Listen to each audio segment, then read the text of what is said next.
तीसरा दिवस। बोलो श्रीमद् भागवत महापुराण की जय। कल हमने श्रवण किया भागवतम में कि नारद जी का जीवन चरित्र किस तरह से। नारद जी क्या थे? दासी पुत्र थे, लेकिन भगवान का भजन करने के कारण से वो क्या हो गए? ब्रह्मपुत्र बन गए। इतनी महिमा है साधु संग और भगवान के नाम की। यदि कोई निम्न जाति का भी हो, लेकिन यदि भगवान का चरण आश्रय कर ले और भगवान के भक्तों का चरण आश्रय कर ले, कहते हैं भक्तों का चरण का आश्रय लेने मात्र से उसका जितना भी पाप है, जितने भी अपराध हैं, सब के सब नष्ट हो जाते हैं, एकमात्र भगवान के भक्तों का आश्रय करने से। लेकिन वो भगवान का भक्त होना चाहिए। कहीं ऐसा ना हो कि भक्त की आड़ में व्यक्ति भोगी व्यक्ति मिल जाए कि दिखाए तो मैं भक्त हूँ और आपको बेवकूफ बनाए, माला पहन ले, कपड़ा ले ले, बोले हम तो साधु हैं, पर साधु के आड़ में क्या करे? आपको लूटे या किसी को मूर्ख बनाए, बोले भाई ऐसा साधु नहीं चाहिए। इस साधु संग से अच्छा है तो बिना साधु के रह लेंगे तो अच्छा रहेगा क्योंकि आजकल साधुओं की कमी नहीं है। एक पीले कपड़े वाला साधु, लाल कपड़े वाला साधु, दाढ़ी वाला साधु, साधुओं कमी नहीं है। हाँ, दाढ़ी वाले साधु, सब तरह के साधु हैं, साधु कमी नहीं है। लेकिन ये देखना पड़ेगा वो साधु प्रमाणित है कि नहीं, गुरु परंपरा से आमनाय वाणी में है कि नहीं, मतलब उसकी एक परंपरा है कि नहीं। जैसे हम लोग किसी लड़की का विवाह करने के लिए कहीं जाते हैं तो हम लोग देखते हैं भाई इसका लड़के का मामा कहाँ से है, या इनके और परंपरा कहाँ से है, ये कहाँ से आए हैं, कौन है, कैसे हैं, हम सब कुछ देखते हैं। इनकी बहन बेटियां कहाँ ब्याही हुई हैं, सारा डिटेल निकालते, तब जाकर उससे संबंध बनाते हैं, तब अपनी बेटी या बेटा का विवाह करते हैं। ऐसे ही हमें अपना पूरा जीवन देना है, जीवन नहीं जन्म जन्मांतरों को देना है किसी को। जब हम एक जीवन को देने के लिए पूरी की पूरी जांच पड़ताल करते हैं, तो क्या हम अपना जन्म जन्मांतर उसको ऐसे सौंप देंगे? जो नहीं सौंपेंगे, विचार करेंगे, सोचेंगे ये व्यक्ति इस योग्य है कि नहीं, और ये व्यक्ति प्रमाणित है कि नहीं प्रमाणित है। जब तक प्रमाणित नहीं हो भाई, तब तक कभी भी हम कोई सामान ही खरीदने मार्केट में जाते हैं तो पूछते हैं, बोले भैया ये जो फोन है ये कौन सी कंपनी का है, ये फ्रिज है कौन सी कंपनी का, कोई डुप्लीकेट तो नहीं दे रहा है हमें। जब 50,000 रुपए का सामान लेने के लिए इतना विचार विमर्श करते हैं, तो कहते हैं अनमोल रतन, अनमोल धन, जो कहते हैं बड़े भाग्य मानुष तन पावा, सुर दुर्लभ सब ग्रंथ ही गावा।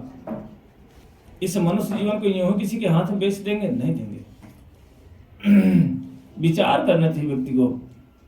लेकिन हम क्या करते हैं कि जैसे देखा कोई साधु दिखा, ये भी नहीं पता चला कि ये साधु भला भगवत भजन करता है कि नहीं करता।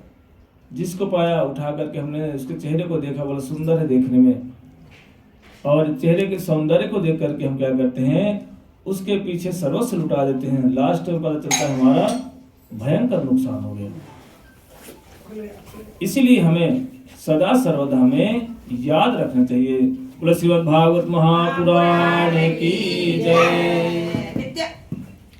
इसीलिए साधु संघ की इतनी महिमा नारद जी के जीवन चरित्र में। नारद जी ने किस तरह से अपना जीवन पूरा साधुओं के संग में रह करके, और जो साधु आदेश दे गए थे उनसे आदेश को स्वीकार कर लिया, मान गए, और मान कर क्या करने लगे? उनके आदेशों का पालन किया, भगवान का भजन करना शुरू कर दिया। इसलिए कहते हैं कि जब साधु से कोई अगर कुछ कह के जाए तो उसको जरूर हमें पालन करने का प्रयास करना चाहिए, क्योंकि पालन करने से क्या होगा? उसकी कृपा प्राप्त हो जाती है हमें। नहीं तो देखो साधुओं कमी नहीं है आजकल, इतने साधु हैं, विचार करते रहो कि कौन सा साधु ठीक है कौन सा नहीं ठीक है। कहते हैं भैया लंबे लंबे चोटी वाला होना चाहिए, एक सिर पे गांठ, एक नीचे भी गांठ, गांठ पे गांठ। अच्छा ऐसे नहीं बांध देते। तो विचार करना चाहिए वो साधु भजन करता है कि नहीं करता। पता चले सामने तो हमारे बड़े बड़े कपड़े पहन के आ गए, लेकिन कमरे के पीछे कमरे में जा बैठ करके भजन करता है कि नहीं करता, ये देखना चाहिए। क्योंकि आजकल गुरुओं की मंडी लगती है, मंडी समझते हैं ना, जहाँ सब्जियां बिकती हैं, मार्केट हो, मार्केट लगती है। पानी पीवे छान गुरु करे जान। क्योंकि गुरुओं की कोई कमी नहीं, जिसको देखो ये क्या करनी, हाँ हाँ माता जी मैं तो गुरु हूं आपका, मुझसे मंत्र ले लो। पर नहीं, कहते हैं हमारे स्वयं शिव जी कहते हैं पार्वती से, गुरुवो बहवः संति शिष्य वित्तापहार कहा, दुर्लभा सतगुरु देवी शिष्य संतापहार कहा। कहते हैं कि गुरुओं बहवः संति, बोले हे पार्वती, बोले गुरुओं की कमी नहीं है, ये मैं भी नहीं कह रहा था, ये स्वयं शिव जी ने बोला है। कहते हैं पार्वती गुरुओं कमी नहीं है, गुरुओं बहवः संत शिष्य वित्तापहार का। बोले गुरु बहुत पढ़े हुए, क्या करते हैं, वित्तापहार का, वित्त मतलब होता है धन। बोले शिष्य का धन हरण करने वाले साधु गुरु बहुत पढ़े हुए हैं, कोई कमी नहीं है। हर गुरु की निगाह कहाँ पर है, बोले ये सोसाइटी वाला बढ़िया आदमी, इसको पकड़ लो। ये माता जी तो बेटा क्या करता है, बोले ये सीए है, बोले से अपना शिष्य बना लो। क्यों, हर महीने कुछ ना कुछ हमको ये देगी। जिस गुरु का ये उद्देश्य है, तो भोले बाबा कहते हैं ऐसे गुरुओं कमी नहीं है। कहते हे पार्वती दुर्लभ सतगुरु देवी, लेकिन सतगुरु मिलना इतना दुर्लभ है, कहते जन्म जन्मांतरों के बाद कहीं जाकर हमें सदगुरु प्राप्त होते हैं, नहीं ऐसे सदगुरु जल्दी मिलते नहीं हैं। हमारे एक मथुरा की माता जी हैं, अंतापाड़ा पड़ता मथुरा में, हमारे को लोग जानते हैं, वहाँ की एक माता जी है, उनका नाम था ललिता। जब हमारे भगवान नारायण गोसाई जी की फोटो लगी ना ऊपर, इन्हीं की शिष्य थी। पूरा मथुरा पूरा ब्रजमंडल इनको जानता है। ये मठ के अंदर रहा करते थे महाराज जी। वो ललिता माता पीछे ही रहती थी मठ के पीछे। तो उसका पति उसको बहुत डांटता, बोला तू बंगाली के पास जाती है, वहां सब बंगाली तांत्रिक मांत्रिक होते हैं बंगाली, उनके पास नहीं जाना। लेकिन एक दिन वो 2 दिन बाद आई, वो गुरु जी उसको बोले अरे ललिता आ गई ऊंचा गांव से, बरसाना के पास ऊंचा गांव, जहाँ ललिता रानी का सखी है, सखी गाँव है, मतलब ललिता सखी का गांव है, ऊंचा गांव नाम। बोला ऊंचा गांव से ललिता आ गई है, अब हमें चिंता करने की जरूरत नहीं है।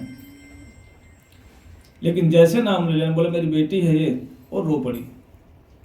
देखो ब्रिज की लड़की है, ब्रिज की बहू है, और वो उसका कहाँ गांव, अड़ीग गांव था उसका, अड़ीग पड़ता ना गोवर्धन में जाते रास्ते में। हाँ, अड़ीग गांव की रहने वाली थी, यहाँ ब्याही जनतापाड़ा में। तो वही तो रोने लगी, बोले गुरुजी आप बोलते मैं ललिता हूँ, कहाँ से ललिता हूँ, मेरा पति था ना मुझे बिल्कुल आने नहीं देता, हर समय डांटता। बोले तो बंगाली के पास जाती है।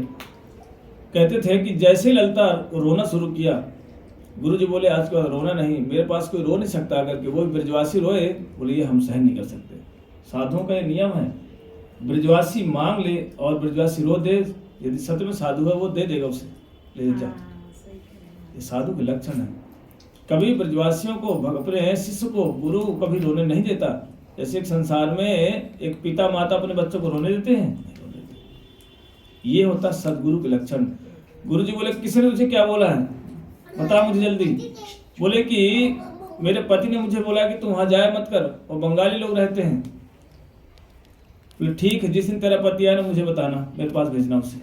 संयोग बसता 1-2 घंटे बाद उसका पति आ ही गया, और ब्रह्मचारियों को जाकर सूचना दिया कि गुरुजी ये ललिता का पति नीचे खड़ा, बड़ा गुस्से में खड़ा है। बोले कौन इसका पति, बोले नीचे खड़ा। बोले बुला के लाओ उसके ऊपर। जैसे ही उसके पति को बुलाए और गुरु जी सामने खड़े थे, बोले कौन है ललिता का पति। देख करके वो ब्रजवासी चुपचाप ठंडा पड़ गया, पैर में गिर गया। कह गुरु जी मैं आपको गलत समझता था। और बैठ करके वो भी गुरु जी ने बोला देखो आज के बाद ये मेरी बेटी है, इसको कुछ नहीं कहना, और नहीं तो नुकसान हो जाएगा आपको इस तरह में। फिर वो वही पति और पत्नी, पत्नी तो पहले से आ गई थी, पति भी आकर के गुरु जी का आश्रय लिया और नाम कीर्तन करना शुरू कर दिया। यही महिमा है साधुओं में। तितिक्षस कारुणिका, अर्थात करुणामय साधु होना चाहिए, कृपा करने वाला साधु होना चाहिए। ऐसे ऐसे साधु हैं महाराज जी, इतनी इनकी अगाध महिमा है ब्रज में। मथुरा में चले जाओगे, किसी जगह पूछ लो, बोले नारायण महाराज जी कौन है, हर आपकी एज की माता है ना, सब उन्हीं के शिष्य हैं। कहती हमारे गुरु जी रहते थे तो हमको कभी डर नहीं होता था, हम तुरंत जाके गुरुदेव को बताते थे, मजाल क्या कोई हमको एक आंख दिखा दे। कहते ऐसा साधु होना चाहिए, सदगुरु जिसको बोलते हैं। और वो कहते थे, वो ललिता बोला करती थी, गुरु जी मैं पढ़ी लिखी नहीं हूँ। ब्रजवासी माता जी बोलती मैं एक अक्षर नहीं पढ़ी गुरु जी, आपको मंत्र नहीं ले पाई मैं, क्योंकि मंत्र याद करना जरूरी है, गुरु मंत्र, और नहीं ले सकती तो हमारा कल्याण नहीं होगा। तो गुरु जी बोलते थे चिंता मत कर बेटी, मैं बैठा हूँ, मैं तुझे लेकर के ऊपर जाऊंगा भगवान के पास, जो मैं लेके जाऊंगा, चाहे मुझे जितने जन्म लग जाए तुम्हें लेके जाने के लिए, उतने जन्म तक मैं यहाँ लेने के लिए आता रहूंगा। ऐसे महाराज जी थे। बोले भक्तिवंत नारायण गोस्वामी महाराज की। इसे कहते हैं सदगुरु। घर में इतने संपन्न नहीं थे माता जी वो, आज भी मैं जाता हूँ कि घर पर संपन्न नहीं है, पर हृदय तो संपन्न है। धन का कोई संपन्न व्यक्ति संपन्न नहीं माना गया है, तो हृदय का संपन्न होना चाहिए। और ब्रजवासी का हृदय संपन्न ही होता है। क्यों? सदा सर्वदा सरल भाव से भगवान का भजन करते हैं, भगवान के आश्रय रहते हैं। लालन पालन करना ये ब्रजवासियों का काम ही है। इसलिए ये सारे के सारे लक्षण कहाँ देखे जाते हैं? बोले ब्रजधाम में देखे जाते हैं, ब्रजवासियों के अंदर देखे जाते हैं। क्योंकि इसीलिए हमें क्या करना चाहिए? ऐसे गुरु का पदाश्रय करना चाहिए। इसलिए नारद जी के जीवन चरित्र में सब कुछ देखने को मिला, निष्कपट होकर के। क्योंकि नारद जी पर ऐसी कृपा क्यों हो गई? क्योंकि नारद जी क्या थे? निष्कपट थे। कोई भी उनके अंदर कपटता नहीं थी। कोई उनके प्रति ऐसा नहीं था कि नहीं वो कपटता के साथ आए, बोले मैं किसी का संग करूंगा, लेकिन विचार विमर्श नहीं कर दिया। उन्होंने सोचा साधु ने कह दिया, उन्होंने पालन कर दिया। और पालन करने के कारण सरलता क्या करती है? हमें साधुओं के पास ले जाती है। यदि हम सरल हृदय नहीं है, कपट हृदय हैं, तो भगवान क्या करेंगे? तो भगवान भी कपटता ही करते हैं, उसको अच्छे साधु से नहीं मिलाते। ये देखना, संसार में जो व्यक्ति कपट करेगा, सोचेगा इनको तो पता नहीं चल रहा है, मैं तो इनको सबको बेवकूफ़ बनाती हूँ, भगवान उसको ऐसे बेवकूफ़ बनाते हैं ना कि वो फिर जीवन पर्यंत सोचती रहती कि भगवान ऐसे कैसे होगा। मैं इतनी चतुर थी, मेरे अंदर चतुराई भरी पड़ी थी, और मैं कैसे गड्ढे में आ गई। पर भगवान करके दिखाते हैं, छोड़ते नहीं हैं, क्योंकि भगवान से बढ़कर संसार में कोई भी नहीं है। श्रीमद् भागवत महापुराण की जय। नारद जी के जीवन चरित्र में जैसी नारद जी ने कहा, वेद व्यास जी का तो पूरा का पूरा भय खत्म हो गया। क्योंकि वेद व्यास जी क्या सोचते थे? मैं पंडित हूँ, मैंने सारा वेद वेदांत लिखे हैं और मैंने उपनिषद लिख डाले, इसीलिए बोले मैंने सब कुछ किया है, बोले अपनी बुद्धि का इस्तेमाल किया। इसलिए नारद जी की बात को सुन करके तुरंत वेद व्यास जी बैठ करके बोले भक्ति योगे न मनसी सम्यक प्रणहिते अमले अपश्यत पुरुषम पूर्ण समाया सतदपाश्रयम। तुरंत भगवान का आश्रय लेकर के वेद व्यास जी बैठ करके जो भगवान का दर्शन करना शुरू किया, बोले भक्ति योगे न मनसी सम्यक प्रणहिते अमले। भगवान का दर्शन किया और भगवान के परिकरों का भी दर्शन किया। किसने? वेद व्यास जी ने। और दर्शन करके तुरंत भक्ति के माध्यम से और अपने जो संसार की माया उसका भी दर्शन किया। कहां पर खड़ी थी? भगवान के पीछे खड़ी हुई थी। उसका दर्शन करके और जो दर्शन किया, विचार करने लगे कि अब मैं कभी भी अपने अहंकार से ये नहीं कहूंगा कि मैंने सब कुछ किया, पर भगवान के चरणों का आश्रय लिया। और जैसे चरण आश्रय लेकर के सब कुछ दर्शन करने के बाद गणेश जी के माध्यम से उन्होंने श्रीमद् भागवतम को लिख डाला। बोला श्रीमद् भागवत महापुराण की जय। कीर्तन हरे कृष्ण। इस तरह से विचार करके वेद व्यास जी ने जो भागवतम को लिखा, लिखने के बाद और गणेश जी के माध्यम से उन्होंने पूरी की पूरी भागवत 18,000 संहिता वाली भागवतम को लिख डाला। अब और जैसे भागवतम को वेद व्यास जी ने लिख दिया, विचार करने लगे ये भागवतम में किसको सुनाऊं, है ना, सोचे मैं किसको सुनाऊं ये भागवतम, विचार कर रहे थे। लेकिन इतने विचार करते करते उनको याद आया कि एक ही व्यक्ति यहाँ पर है, योग्य है। कौन है वो? बोले भाई देखो ये संहिता कोई साधारण नहीं है, क्योंकि कोई श्रेष्ठ वस्तु हो तो उसे किसी श्रेष्ठ व्यक्ति को ही देना चाहिए। और ये विचार करके उन्होंने तुरंत सोचने लगे ऐसा कौन सा शिष्य किसे मैं ये अमृत पान कराऊं, क्योंकि भागवतम कोई साधारण क्या है, निगम कल्प तरोर गलितम फलम, सारे वेदों का सार ये भागवतम है। और तुरंत उन्होंने सोचा मेरा एक शिष्य था, कौन? मेरा पुत्री मेरा शिष्य था, जो कौन सा? सुखदेव गोस्वामी देव। यम प्रवजन्तमनुपेतमपेत कृतन द्वैपायनो विरह कातर आजुभावः पुत्रेति तन्मयतया तरवो विनेदुस् तम सर्वभूत हृदय मुनिमान तोस्मिन्। श्रीमद् भागवत महापुराण की देखो कितनी देर के लिए यहाँ पर 2-3 घंटे के लिए आए हो मुश्किल से। 2-3 घंटे के लिए क्या करो, फोन बंद कर लो, क्योंकि फोन बड़ा डिस्टर्ब करेगा, कथा ना सुनने देगा ना कहने देगा। यदि आए हो 2-3 घंटे के लिए तो थोड़ा समय मन दे करके सुनो, इससे आपका ही लाभ है। अगर यहाँ भी आकर के हम फोन उठाते रहेंगे तो फिर कथा सुनने से क्या। इसलिए कहते हैं हमने 10-10 भागवतम सुन ली, लेकिन किसी एक का भी हृदय परिवर्तन नहीं हुआ। क्यों नहीं हुआ? कि मन दिया कहीं और ही, तन साधुन के पाही, तुलसी यही कुयोगति, कि हरि रंग लागत नाही। 10 भागवत सुन लिए, लेकिन अभी तक भगवान भजन करने मन नहीं लगा। क्यों नहीं लगा? कि शरीर से तो आके बैठ गए। बोले क्यों? बोले भाई सोसाइटी का मामला, नहीं जाएंगे तो लोग हमारे यहाँ नहीं आएंगे फिर। है हमें पता है सब, एकमात्र मान सम्मान मर्यादा के लिए नहीं। पर ये याद रखो ये भगवान का कथाएं चल रही हैं, यहाँ पर मान सम्मान नहीं, यहाँ पर भगवान की कथा सुनने के लिए हम आए हैं। तो इसलिए कथा सुनने में यदि विघ्न हमारा फोन डाले तो उस फोन को ऑफ कर देना चाहिए, है ना। जब तक बैठो 1-2 घंटे भागवतम को बड़े ध्यान से सुनो, समझो भागवतम किसे कहते हैं और भागवतम कौन सुन सकता है, इसके लिए भागवतम है ना। बोलो श्रीमद् भागवत महापुराण की। इसीलिए कहते हैं कि ये भागवतम में किसको सुनाऊं, कहते जब तक सामने वाला व्यक्ति ना दिखे तब तक भागवतम नहीं कहना चाहिए। और जैसे ही सुनाने के लिए विचार किया, उनको याद आया कि मेरा ही पुत्र था जिसके मैं पीछे पीछे भाग रहा था,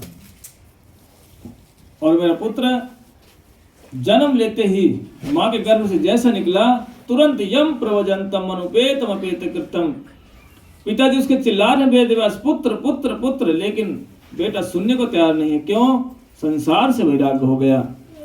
बोले यदि वो मेरा पुत्र मिल जाए, वही व्यक्ति है इस भागवतम को सुनने का अधिकारी। देखो यहाँ पर एक शिक्षा मिल रही हमें कि भागवतम कौन सुन सकता है और कौन कह सकता है। यदि एक व्यक्ति संसार में मस्त है खाओ पियो में, उसका उद्देश्य ही है मुझे अपने बच्चों का कैसे पालन करना है, बोले भागवतम के माध्यम से। अर्थात मैं भागवत कथा करूंगा, मेरी पत्नी भी खाएगी, मेरे बच्चे भी खाएंगे, मेरे माता पिता भी खाएंगे। समझो अब ये भागवत जो करेगा, ये भागवत जो व्यक्ति सुनेगा उसका कल्याण नहीं होगा। क्यों? जो कुछ उसके हृदय में भरा हुआ वही तो निकालेगा आपके सामने, और उसी को आप ग्रहण करोगे। और जब वो सारी चीजें ग्रहण करोगे तो फिर कैसे हो जाओगे, और संसार में आसक्त हो जाओगे। ये भागवत हमें क्या सिखाती? भागवत हमें त्याग और वैराग्य सिखाती, भगवान के चरणों की सेवा करना सिखाती है। अगर हमारे हृदय भगवान की सेवा करने की इच्छा नहीं जाग रही, समझो भाई अभी भागवत हमने एक भी भागवत नहीं सुना। यदि हमारे हृदय से द्वेष भावना नहीं गई, आपस में एक दूसरे के प्रति ईर्ष्या द्वेष नहीं गया, तो समझो भागवत हमने नहीं सुना। क्योंकि भगवान के पास जाकर के यदि रियल में कोई हृदय से जाए तो बोले ठाकुर जी मैं संसार में बहुत दुखी हूँ, मैं ईर्ष्या द्वेष नहीं चाहती किसी से, मैं तो सबसे सोचते मिल के रहूं, सबसे मेरी मित्रता हो। ठाकुर जी वो सब कुछ ठीक करते हैं, पर यदि हमारे पहले ही मन में भरा हुआ है कि ठाकुर के दर्शन इसलिए जाती करूंगी कि वहाँ 4 पंडित जी आएंगे और 4 लोग देखेंगे हमें कि मैं भी यहाँ पर आई हूँ, तो भगवान कहते अच्छा बेटा तू मेरे को ठगने के लिए आई है? बोले चिंता मत कर, मैं ठगियों का ठग हूँ, मैं तुझे भी ठग लूंगा। इसीलिए जैसे उन्होंने विचार किया, तुरंत अपने 2 शिष्यों को भेजने लगे। सोचे ये मेरा पुत्र तो गया है जंगल में, पर कहाँ बैठा होगा वो किसी को पता नहीं है। इसलिए विचार करके उन्हें तुरंत अपने 2 शिष्यों को भेजा। बोला 2 श्लोक सिखा दिए, बोले जाओ जंगल में गाते रहना, कहीं न कहीं मेरा पुत्र मिल जाएगा, लौट आएगा। और जैसे ही 2 शिष्य गए और जाकर एक शिष्य ने एक श्लोक बोला, और उस श्लोक को सुनते ही इतने सुखदेव गोस्वामी विचार करने लगे। बोले कैसा स्वरूप उसके बारे में, उनके स्वरूप का वर्णन उसमें किया गया है। दूसरे श्लोक में उनके गुणों का वर्णन किया गया है। ये सुन करके तो जैसे गुणों का वर्णन किया, अहो बकीयम स्तनकालकूटम जिघासयाय दप साध्वी लेभे गतिम धाति उच्तम तत्वन्न कम वा दयालो शरणम ब्रजेमा। जैसे सुना कि अहो बकीयम, कि भगवान का कैसा गुण है कि पूतना नाम के राक्षसी उनको मारने के लिए आई, लेकिन उसको कौन सी गति प्रदान कर दी? बोले माता की गति दे दी। अहो बकीयम स्तन कालकूट, और उसके स्तन का पान भी कर लिया। बोले ऐसा गुणवान व्यक्ति को संसार में होगा? बोले नहीं होगा। ये सुन करके तुरंत सुखदेव गोस्वामी जी बाहर आ गए और बोलने लगे, बोले भैया 1-2 श्लोक और सुना दो। ऐसे स्वरूप का ही वर्णन किया था। बोले श्याम सलोना, सिर पे मोर पंख है और पीताम्बर धारण किए हुए हैं। कहते हैं कि इतना सुंदर व्यक्ति यदि हो तो कई बार सुंदर व्यक्ति बड़ा थोड़ा सा घमंड भी करता है। कहते मैं इतना सुंदर हूं, मैं क्यों जाऊं? सुखदेव गोस्वामी ने यह भी विचार किया था कि इतना सुंदर व्यक्ति है, मैं इसके पास जाऊंगा, हो सकता है हमसे बात करे ना करे। लेकिन जैसे ही तुरंत आकर के बोले भैया इतना सुंदर गुण वाला व्यक्ति, इतना सौंदर्य वाला व्यक्ति हमें कहाँ मिलेगा? बोले देखो यदि ये और ज्यादा गुण है, भगवान के गुणों को सुनना है, तो बोले ऐसे 1-2 श्लोक नहीं है, बोले 18,000 श्लोकों वाला श्रीमद् भागवतम का पूरा हमारे गुरु जी के पास है। बोले श्रीमद् भागवत महापुराण की जय। जीवन है तेरे हवाले मुरलिया वाले, जीवन है तेरे हवाले मुरलिया वाले, जीवन है तेरे हवाले मुरलिया वाले। हम कठपुतली तेरे हाथी की, हमें कठपुतली तेरे हाथी की, हमें कठपुतली तेरे हाथी की। चाहे तो जैसे नचाले मुरलिया वाले, जीवन है तेरे हवाले मुरलिया वाले।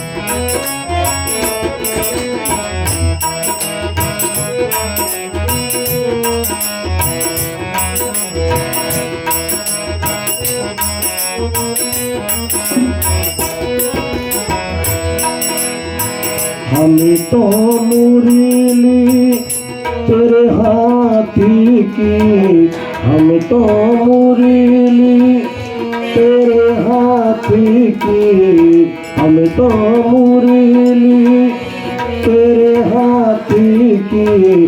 चाहे तो जैसे बजाने मुरलिया वाले, जीवन है तेरे हवाले मुरलिया वाले, जीवन है तेरे हवाले मुरलिया वाले।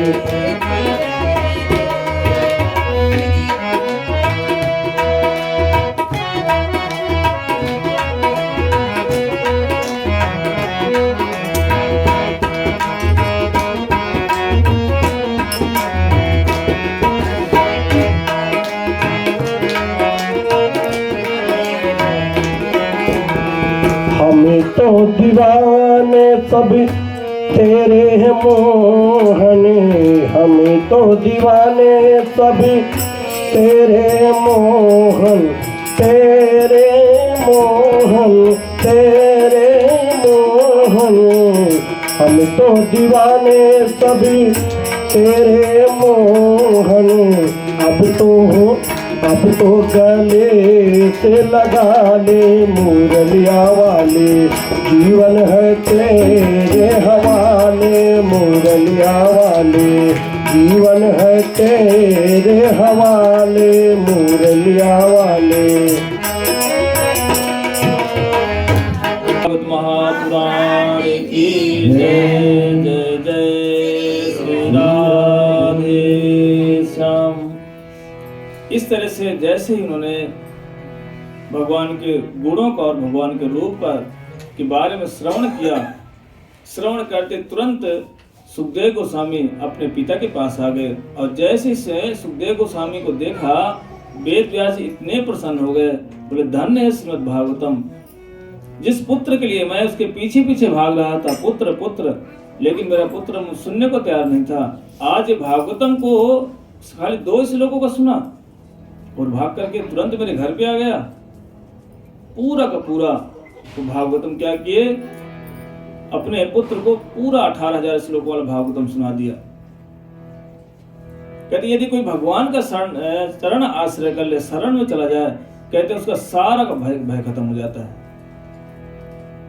इसीलिए जैसे ही अपने सारे भागवतम को अपने पुत्र को सुना दिया और उसी पुत्र ने क्या किया है, महाराज परीक्षित को कथा सुनाया। लेकिन ये कथा कहां पर सुना रहे थे, नैमिषारण्य में। सूत गोस्वामी, सौनक आदि 88,000 ऋषियों को ये कथा सुना रहे हैं। जैसे ही सूत गोस्वामी जी ने ये कहा कि हे ऋषियों, वही भागवतम सुखदेव गोस्वामी जी ने महाराज परीक्षित को सुनाया।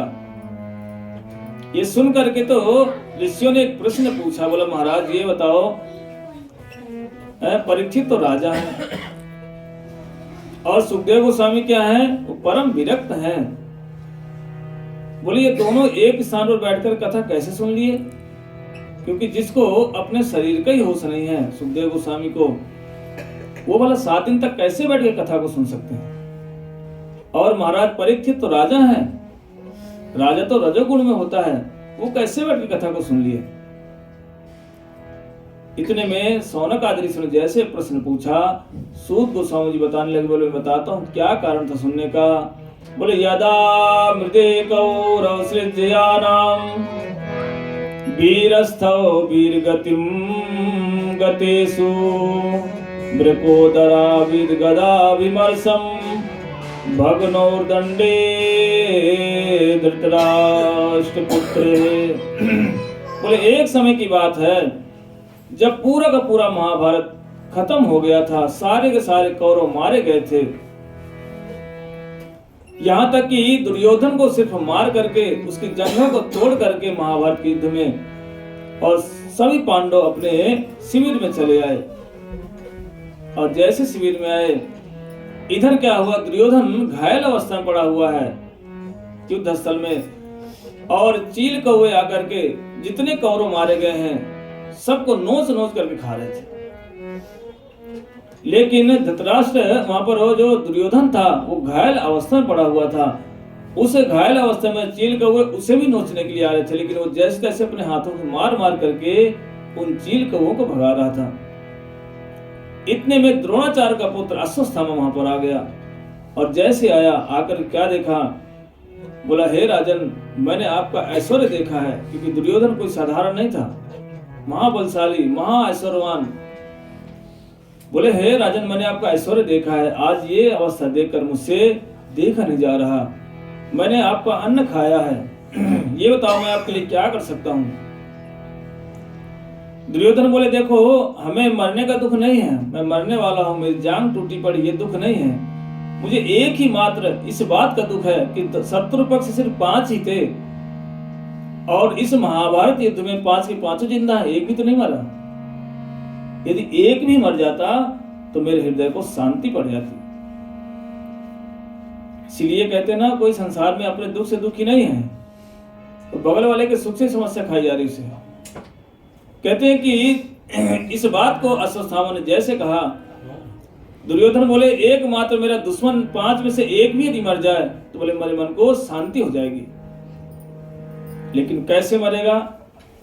अश्वत्थामा बोला भैया चिंता मत करो, आप एक की बात करते हैं, मैं 5 का सिर काट दूंगा। जैसे दुर्योधन ने सुना, बोला अश्वत्थामा ये काम आप ही कर सकते हो और किसी के बस की बात नहीं है, कोई भी नहीं कर सकता। तुरंत अश्वत्थामा बोला चिंता मत करो, मैं ये काम करके लाऊंगा, मैं 5 का सिर कलम कर दूंगा, काट दूंगा और आपके पास ले आऊंगा। आप एक की बात करते हैं, 5 को मार दूंगा। और जैसे ही अश्वत्थामा की बात को सुन करके चल पड़ा, दुर्योधन की बात को सुना, और अश्वत्थामा कहाँ जा रहा है? पांडवों को मारने के लिए जा रहे हैं। लेकिन सोचने लगा अश्वत्थामा, ये पांडव कोई साधारण नहीं है,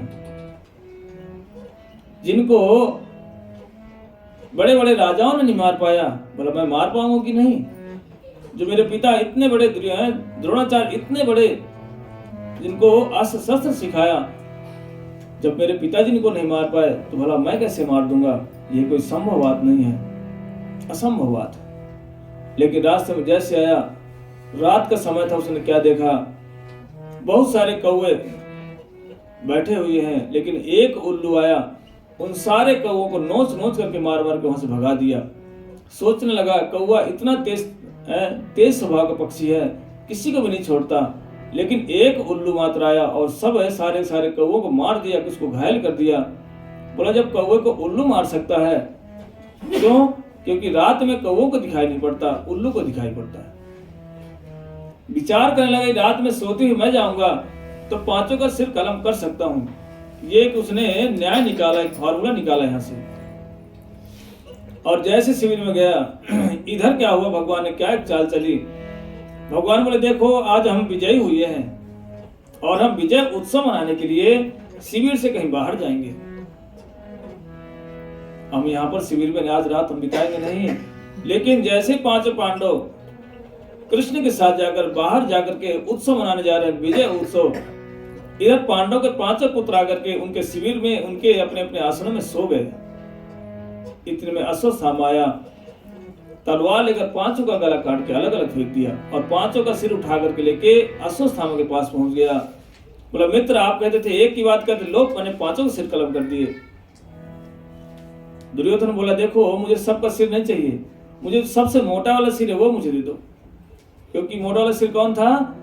भीम का था। उससे भीम से दुश्मनी थी, दुश्मनी तो सभी भाइयों से थी, लेकिन भीम से बचपन से ही रही दुश्मनी। और जैसे उसने मोटा वाला सिर दिया और दुर्योधन ने यूं दबाया, वो तो पूरा पिचक गया। तुरंत दुर्योधन बोला भाई ये भीम का सिर तो नहीं है, जिसको मेरी जैसी बलशाली गदा मार मार करके एक उसका सिर का केस भी नहीं गिरा, भला इन हाथों से कैसे उसका सिर दब जाएगा? बोले हो नहीं सकता। तुरंत उन्होंने जाकर जब ढंग से देखा हो ये तो उसका पुत्र है। देख करके अश्वत्थामा को इतना डांट फटका लगा है, किसने? दुर्योधन ने बोला अश्वत्थामा मेरे इन पुत्रों से मेरी दुश्मनी नहीं थी, दुश्मनी तो मेरी उस भीम से थी। तूने तो पूरा वंशनाश ही कर दिया, अब तो हमारे वंश में कोई पानी देने वाला भी नहीं रह गया। पुत्र मारे गए हैं और 5 पांडव क्या है वो भी कुछ समय बाद चले जाएंगे। बोले हमारा तो वंशनाश हो गया। इतना दुखी हुआ दुर्योधन, और दुखी होकर के वहीं पर गोविंदाय नमो नमः, वहीं पर वो भी मर गया। अब अश्वत्थामा घबरा गया, यदि अर्जुन जिंदा है अब तो मुझे छोड़ेगा नहीं।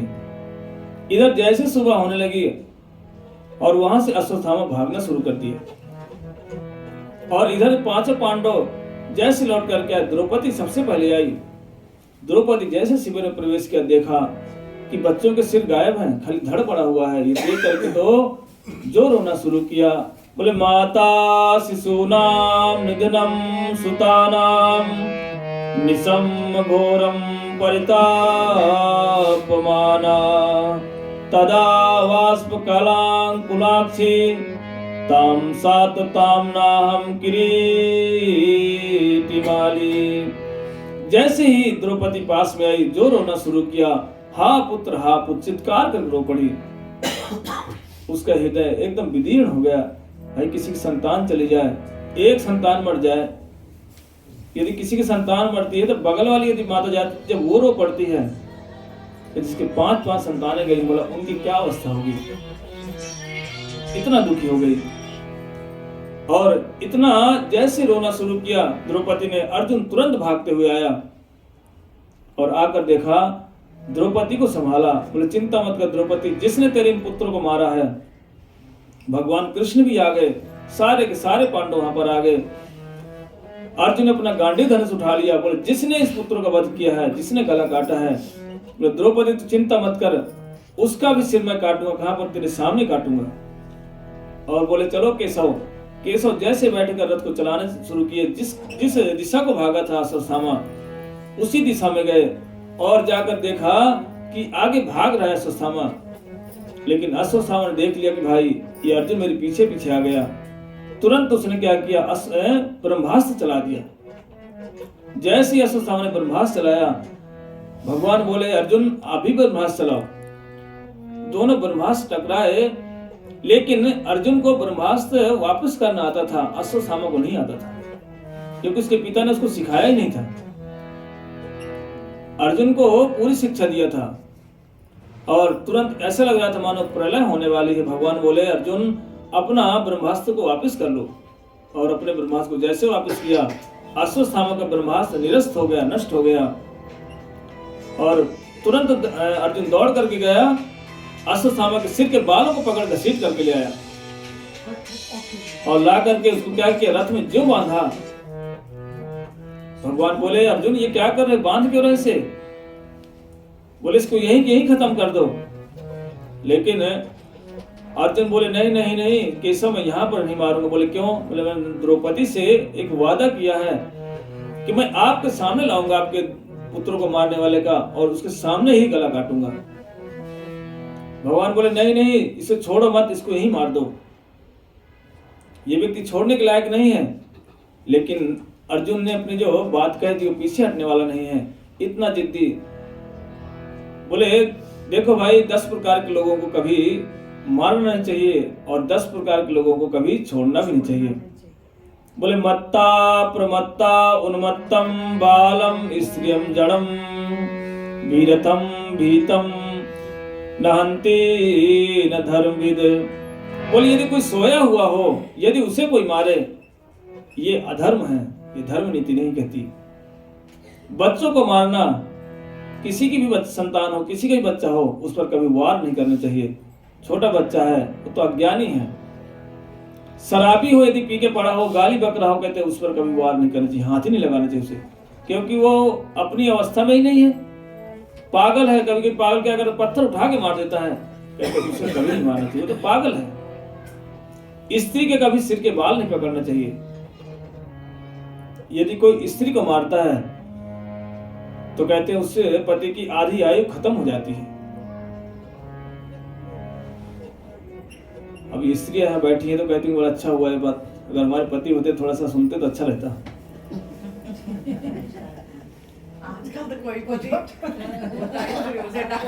हाँ बोले आज के नए नए कानून चले, कैसे हमारे सिर के बाल पकड़ के दिखा देते एक बार।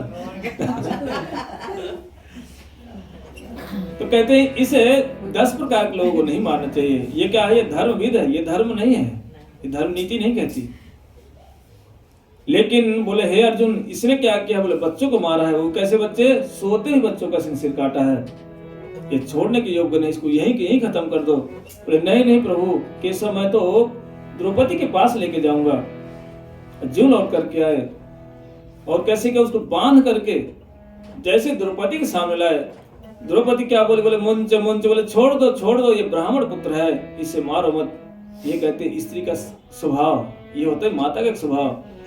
देखो 5 पुत्र मारे गए हैं, लेकिन जैसे ही उसे अश्वत्थामा को बंधे हुए देखा, जाकर के उसकी रस्सी को खोलने लगी। बोले इसको छोड़ दो, खोल दो इसको, मारो मत इसे। बोले क्यों? बोले मैं एक माँ हूं, एक माँ ही एक माँ के दर्द को जानती है। बोले मेरे 5 पुत्र मारे गए हैं, तो मैं उस दर्द को मैं महसूस कर रही हूं। क्योंकि जो इसकी माँ है, ये इसकी माँ कैसे जिंदा है? एकमात्र पुत्र के भरोसे जिंदा है, क्योंकि इसका जो पति है अश्वत्थामा वो युद्ध में द्रोणाचार्य युद्ध में मारे जा चुके हैं। एकमात्र अश्वत्थामा के भरोसे इसकी माँ जिंदा है। अगर ये भी मारा गया ना तो उसकी माँ कैसे रह पाएगी ये मैं ही जानती हूँ। लेकिन अर्जुन बोले कैसे, तुम क्या बात करी द्रौपदी, ये छोड़ने के लायक नहीं काम किया इसने, आपके पुत्र को मारा, इसको छोड़ना नहीं है, इसको तो मारना है। लेकिन इस सब बातों को जैसे द्रौपदी बोल रही थी, तुरंत युधिष्ठिर महाराज बोले देखो कुछ भी हो, द्रौपदी ठीक कह रही, इसको छोड़ दो। धर्म नीति ये नहीं कहती, ये हमारा गुरु पुत्र भी तो है। लेकिन जैसे छोड़ने की बात आई, भीम तो अपना गदा लेके खड़े हो गए, बोले भैया सब कुछ छोड़ो इसको, लेकिन मेरी गदा इसे छोड़ने वाली नहीं है, मैं तो इसे मारूंगा। अर्जुन भी खड़ा हो गया, बोले कुछ भी हो जाए मैं भी छोड़ने वाला नहीं इसे आज। अब सब के सब एक तरफ हो गए, किसी को कुछ समझ में नहीं आ रहा कि किसको मारे किसको छोड़े। लेकिन इतने में क्या हुआ, स्वयं अर्जुन भगवान के पास में बोले हे ठाकुर जी, इस परिस्थिति में हम क्या करें, इसको मारे इसको छोड़े, कुछ समझ में नहीं आ रहा।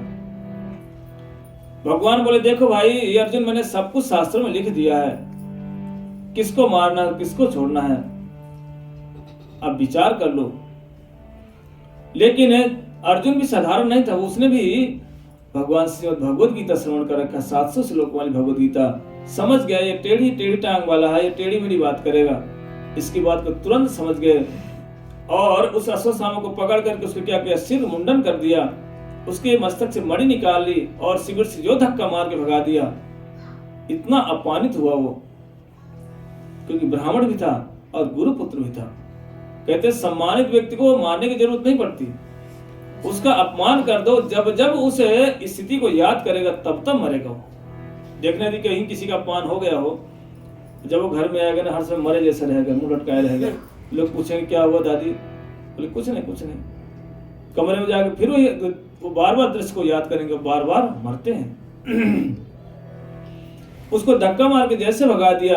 और इधर भगवान बोले देखो अब महाभारत युद्ध हो गया है, आप लोगों को राजपाट मिल गया, मैं द्वारका जाऊंगा। जैसे द्वारका जाने की बात आई, एक पैर रथ में रखा और दूसरा जमीन में था। जैसे भगवान चढ़ने वाले थे, इतने में एक आवाज आने लगी, बोले पाहि पाहि महायोगिन देव देव जगतपते। बोले पाहि माम रक्ष माम। सारे के सारे पांडव लोग क्या किए, फिर से खड़े हो गए, बोले पता न जाने अब कौन सी समस्या आ रही हमारे ऊपर। कृष्ण इतने में देखने लगे, बोले ये कोई जानी पहचानी सी आवाज लग रही है। देखा ये कोई और नहीं, ये तो उत्तरा देवी है, अभिमन्यु की पत्नी है। हुआ कि तुरंत बोली कि न जाने मेरे पीछे कुछ है, ऐसा लग रहा है कुछ लोहा गरम गरम से पीछे दौड़ रहा है, मुझे जलाना चाहता है। भगवान कृष्ण ने जैसे देखा, बोला अच्छा ये भी काम किसका है, अश्वत्थामा का है।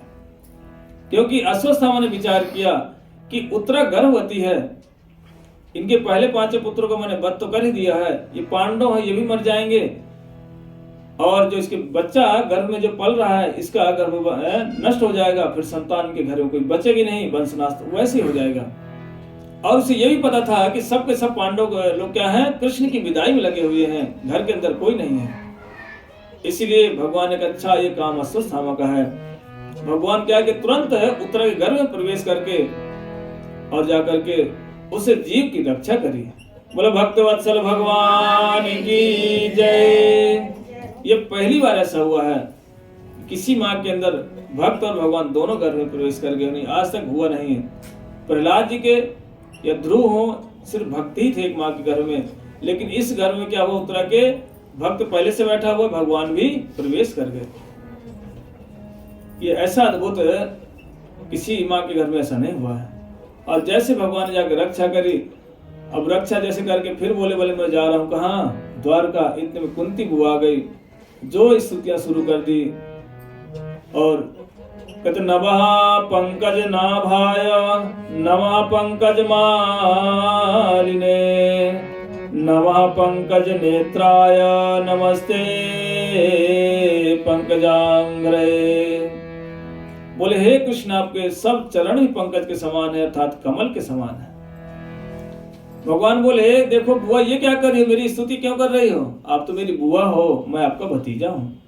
लेकिन कुंती बुआ बोली हे केशव आज चुपचाप खड़े रहना, आज ये नहीं बोलना, ये बुआ का रिश्ता बंद। बोले जब जब कोई समस्या है हमारे ऊपर आप ही नजर आए हमें, और जब जब मैं आपको भगवत रूप में देखना चाहिए तो आपने एक रिश्ता लगा दिया, बोले बुआ कह दिया। बोले बुआ सारा मेरा ऐश्वर्य खत्म हो जाता था, मुझे लगता है मेरा भतीजा है। बोले हे कृष्ण लेकिन आज ये रिश्ता नहीं चलेगा। और ये सुन करके कृष्ण की इतनी स्तुति की है, कहते हैं कि बहुत सारे श्लोकों में कुंती बुआ की स्तुति कर दी। कहने लगी देखो कृष्ण आपकी भक्ति कौन कर सकता है। बोले 4 प्रकार के लोग भगवान का भजन नहीं कर सकते। बोले जन्म सरस्वत श्री भी हेद माद मदा पुआन नैरत्तम धातु तोयवाम किंचन गोचरः। बोले जन्म जिसका हो, यदि जन्म किसी का ब्राह्मण कुल में हो गया हो वो जल्दी भजन नहीं करता, उसको घमंड रहता मैं ब्राह्मण जाति का हूं। जन्म ऐश्वर्यस, यदि बहुत कोई ऐश्वर्यवान हो, पैसे वाला हो, बोले भैया हमारे पास तो सब कुछ है, भजन क्यों करें। श्रुत अर्थात जिसको बहुत सारा धन हो, सौंदर्यवान व्यक्ति हो, ये 4 प्रकार के लोग भगवान का भजन नहीं करते। इसीलिए यदि भगवान का भजन ये 4 प्रकार के लोग जल्दी नहीं करते, पैसे वाला व्यक्ति नहीं करता, वो सोचता है अरे भजन कौन करेगा, बोले जो गरीब आदमी होगा वो भजन करेगा, हम तो संपन्न लोग हैं। बोले साधु कौन बनेगा, बोले जिसके घर में खाने को नहीं होगा, बोले वो साधु बनेगा। बोले क्यों घर में कमी रही होगी, बोले साधु बन गए होंगे। लोग कहते हैं ना ऐसा, अब प्राय पर लोग यही सोचते हैं, लेकिन ऐसा नहीं है। एक से एक बड़े हमारे गुरुवर्ग जो है, जैसे हमारे महाराज जी बैठे हैं, ये पुलिस में थे, नौकरी को छोड़ करके चले आए। हमारे गुरुदेव हैं जिनकी फोटो लगी हुई है, ये ट्रिपल PhD है, तीनों अमेरिका से करके बैठे हैं। और सोचो कि भैया ऐसा कैसे हो जाएगा, ऐसे ही है। इसलिए साधु हमारे कोई साधारण नहीं होते। ये हमारे जो लाइव कर रहे हैं प्रभु जी पता क्या है, ये बीटेक करके बैठे हैं, NIT से बीटेक। सोचते होंगे साधु ऐसे बन गए, ऐसे कोई नहीं बन जाता। ये हमारे बासु प्रभु जी बैठे हैं, ये कोई साधारण लोग नहीं है। ये देखने में लगते होंगे नहीं ये तो साधु हैं, ऐसे नहीं है। ये भी बड़ी अच्छी सर्विस कर रहे हैं। जिससे घर में आप बैठ कर सुमन दीदी घर में कथा सुन रहे हो, इस दीदी को हम बचपन से जानते, बचपन मतलब कि दिल्ली में काफी दिनों से जानते हैं इनको, हैं कम से कम 2010 में या 12 में हमने देखा था, 11 में, तब से हम इनको जानते हैं। उस टाइम दीदी हमारी अनमैरिड भी थी, मैरिड नहीं हुई थी, तब से मैं इनको जानता हूँ। ये लोग कोई साधारण नहीं है। इसीलिए कहते हैं भगवान का भजन कौन करेगा, बोले जो महा सुकृतिवान होगा, बहुत सौभाग्यशाली को वही भजन कर सकता है। नहीं प्राय लोग बाहर के लोग आएंगे हमें ठग कर चले जाते हैं, लोग दिखा देते हैं कथा के माध्यम से, लेकिन भगवान का भजन किसी को नहीं सिखाते, क्योंकि हर व्यक्ति का एक ही मात्र उद्देश्य है, पैसा पैसा पैसा। कैसे करके माता जी के बैग से पैसे निकालने हैं, जैसे भी हो, चाहे उसको उल्लू बनाना पड़े, चाहे उसको झूठ बोलना पड़े, पर पैसे निकालना है। कैसे निकालना है, ये उसका अपना दावपेच है। पर हमारे गुरुवर्गों का ये दावपेच नहीं। हमारे गुरुओं का एक ही मात्र उद्देश्य है, हर जीव व्यक्ति भगवान का भजन करे, यही एकमात्र उद्देश्य है। श्रीमद् भागवत महापुराण की जय। नटवर नागर नंदा भजो रे। श्रीमद् भागवत महापुराण की जय जय जय श्री राधे। देखो ये हमारे बासु प्रभु यहाँ बैठे हुए हैं, इनको काफी लोग जानते हैं या कुछ लोग नहीं भी जानते होंगे। ये हमारे बहुत अच्छे वक्ता भी हैं, खूब कथाएं बोलते हैं। अभी थोड़ा सा आपको कुछ ना कुछ भगवान के विषय में सुनाएंगे, तभी हम इनसे श्रवण करें। मूवेबल बाइक है? नहीं चल, पोर्टेबल भी तो होगा उधर? नहीं है, बच्चे के साथ खराब है। भागवत महापुराण की जय जय जय श्री राधे श्याम। हरे कृष्ण। अभी हमने बासु प्रभु के से कथा को सुना, कितने सारे ज्ञान को उन्होंने प्रकाशित किया। इसीलिए हम लोग चल रहे थे कहाँ पर, कि किस तरह से एक धर्मविद व्यक्ति को क्या करना और क्या नहीं करना। लेकिन कुंती बुआ का आगमन हुआ और कुंती बुआ ने जो सारे प्रश्न पूछना शुरू किया, 26 श्लोकों में उनकी स्तुति करने लगी। कह रही कुंती बुआ कौन भक्त है, भक्ति करेगा कौन नहीं करेगा। कहती जन्म ऐश्वर्य श्रुत श्री भी एदमाद मदा पुमान। कहती है कि 4 प्रकार के लोग भगवान का भजन नहीं करते। इसीलिए प्राय लोगों को लगता है कि अरे भजन कौन करेगा, बोले जो छोटे मोटे लोग वो भजन करेंगे। पर ऐसा नहीं, बहुत बहुत सौभाग्यशाली को जीव होता है जो भगवान का भजन करने की उसकी एक इच्छा जागती है।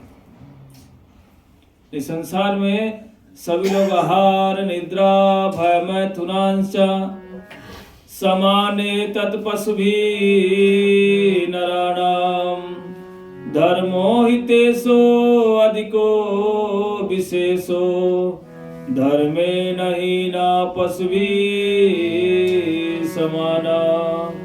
खाओ पियो मौज करो, बस बढ़िया बढ़िया खाओ, इसी विषय में हम लोग मस्त हैं। लेकिन कुंती बुआ के माध्यम से उनका इतना अद्भुत जीवन चरित्र, जिनके साथ कृष्ण हर समय रहे, सुख में भी रहे और दुख में भी रहे, क्योंकि भगवान का उनके एक साथ संबंध था।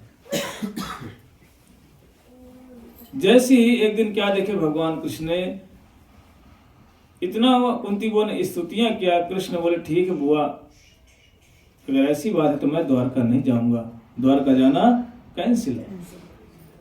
जैसे कैंसिल हुआ फिर कृष्ण रहने लगे, सभी लोग मिलकर फिर रहने लगे। एक दिन कृष्ण ने क्या देखा कि युधिष्ठिर महाराज बड़े दुखी होकर बैठे हैं।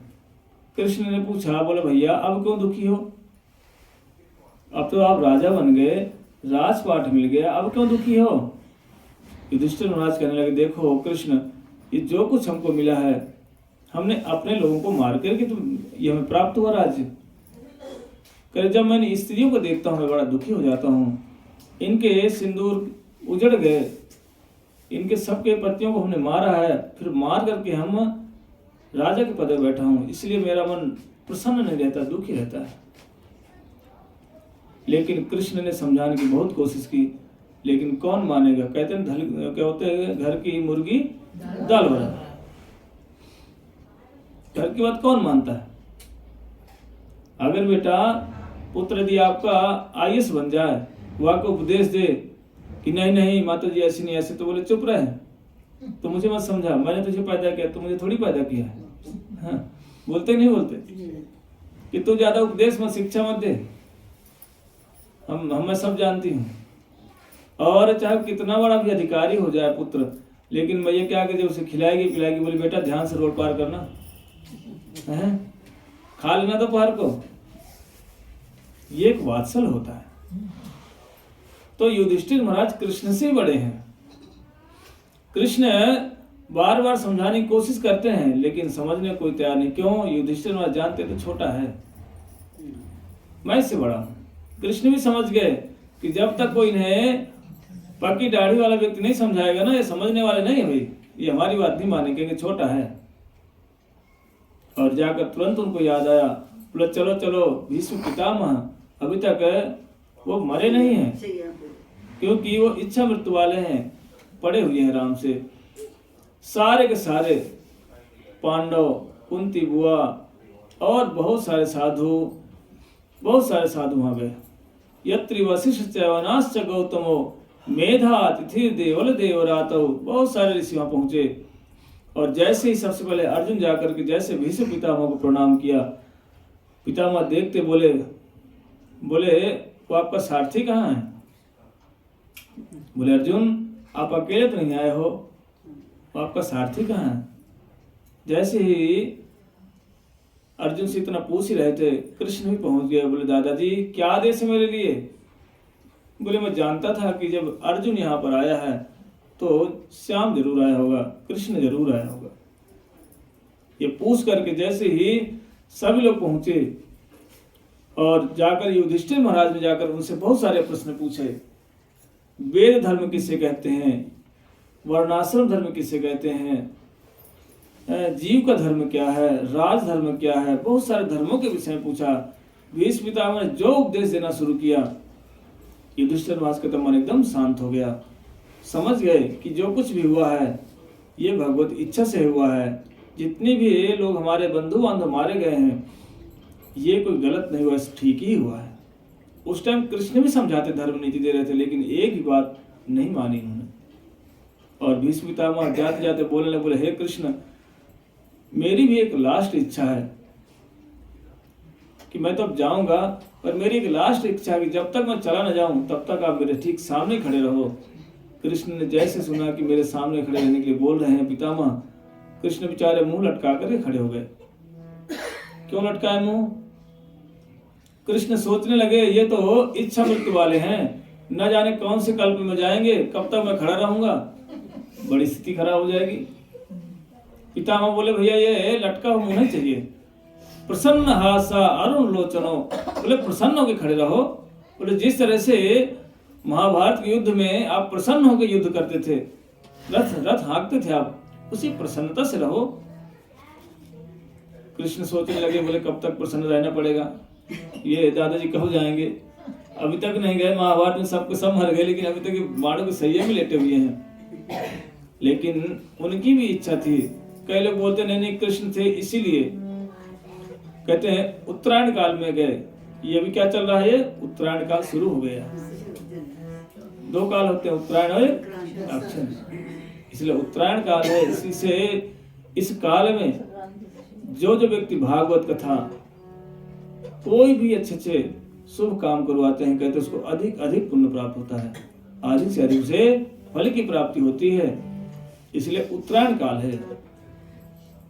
इन्हीं कालों को लक्ष्य करके हमारे भीष्म पितामह संसार से अपने भगवत धाम गए थे। जैसे पितामह ने कहा, कृष्ण बड़े प्रसन्न होकर खड़े हो गए और लास्ट में भीष्म पितामह स्तुति करते हुए बोले, ललित गति विलास बलबुहास प्रणय निक्षण कल्पितो रुमाना। कृष्ण का उस लीला को स्मरण कर ले पितामह, बोले हे कृष्ण, मुझे वो लीला स्मरण आ रही है, रास लीला में आप ललित गति विलास त्रिभंग ललित रूप में आप खड़े थे, बोले मुझे वो लीला याद आ रही है। उस लीला का स्मरण करते करते भीष्म पितामह उत्तरायण काल आया, 56 दिन तक पड़े रहे कहाँ, पहाड़ों की सैया में, और अपने धाम को चले गए। और जैसे गए एकदम सब कुछ सुनसान, पितामह के जाते ही सारे ऋषि लोग सब के सब उस दृश्य को देखते रहे। अब इधर क्या हुआ, कृष्ण बोले देखो पितामह भी चले गए, अब अपराध पाठ करने लगे, अब मैं द्वारका जाऊंगा। अब जैसे द्वारका गए, द्वारका पहुंचते ही इधर 7 महीने बीत गए, अर्जुन भी उनके साथ ही गए हुए थे। और इधर बड़ा अपशगुन इत्यादि होने लगे हस्तिनापुर में। जैसे ही अपशगुन इत्यादि होने लगे, युधिष्ठिर महाराज ने विचार किया इतने सारे अपशगुन हो रहे हैं, न जाने अभी तक अर्जुन भी नहीं आया, द्वारका में सब कुछ गड़बड़ी तो नहीं हो रही, कहीं कुछ उल्टा सीधा तो नहीं हो रहा। इन सब बातों को विचार कर रहे थे, इतने में देखा अर्जुन आ रहा है, बड़ा दुखी अवस्था में रोते हुए चले आ रहे हैं। जैसे युधिष्ठिर महाराज ने पूछा, बोले अर्जुन ये सब कैसे हो गया, क्यों रो रहे हो, क्या कारण है, कहीं आपने किसी की रक्षा करने में आप असहाय तो नहीं हुए? क्योंकि अर्जुन कौन है, क्षत्रिय है, यदि किसी की रक्षा नहीं कर पाते तो कहते कि भैया फिर शरीर को छोड़ दो। कहते कहीं आपने किसी भूखे व्यक्ति को खिलाया नहीं हो, पहले खा लिया हो, कि ये तो कारण नहीं है।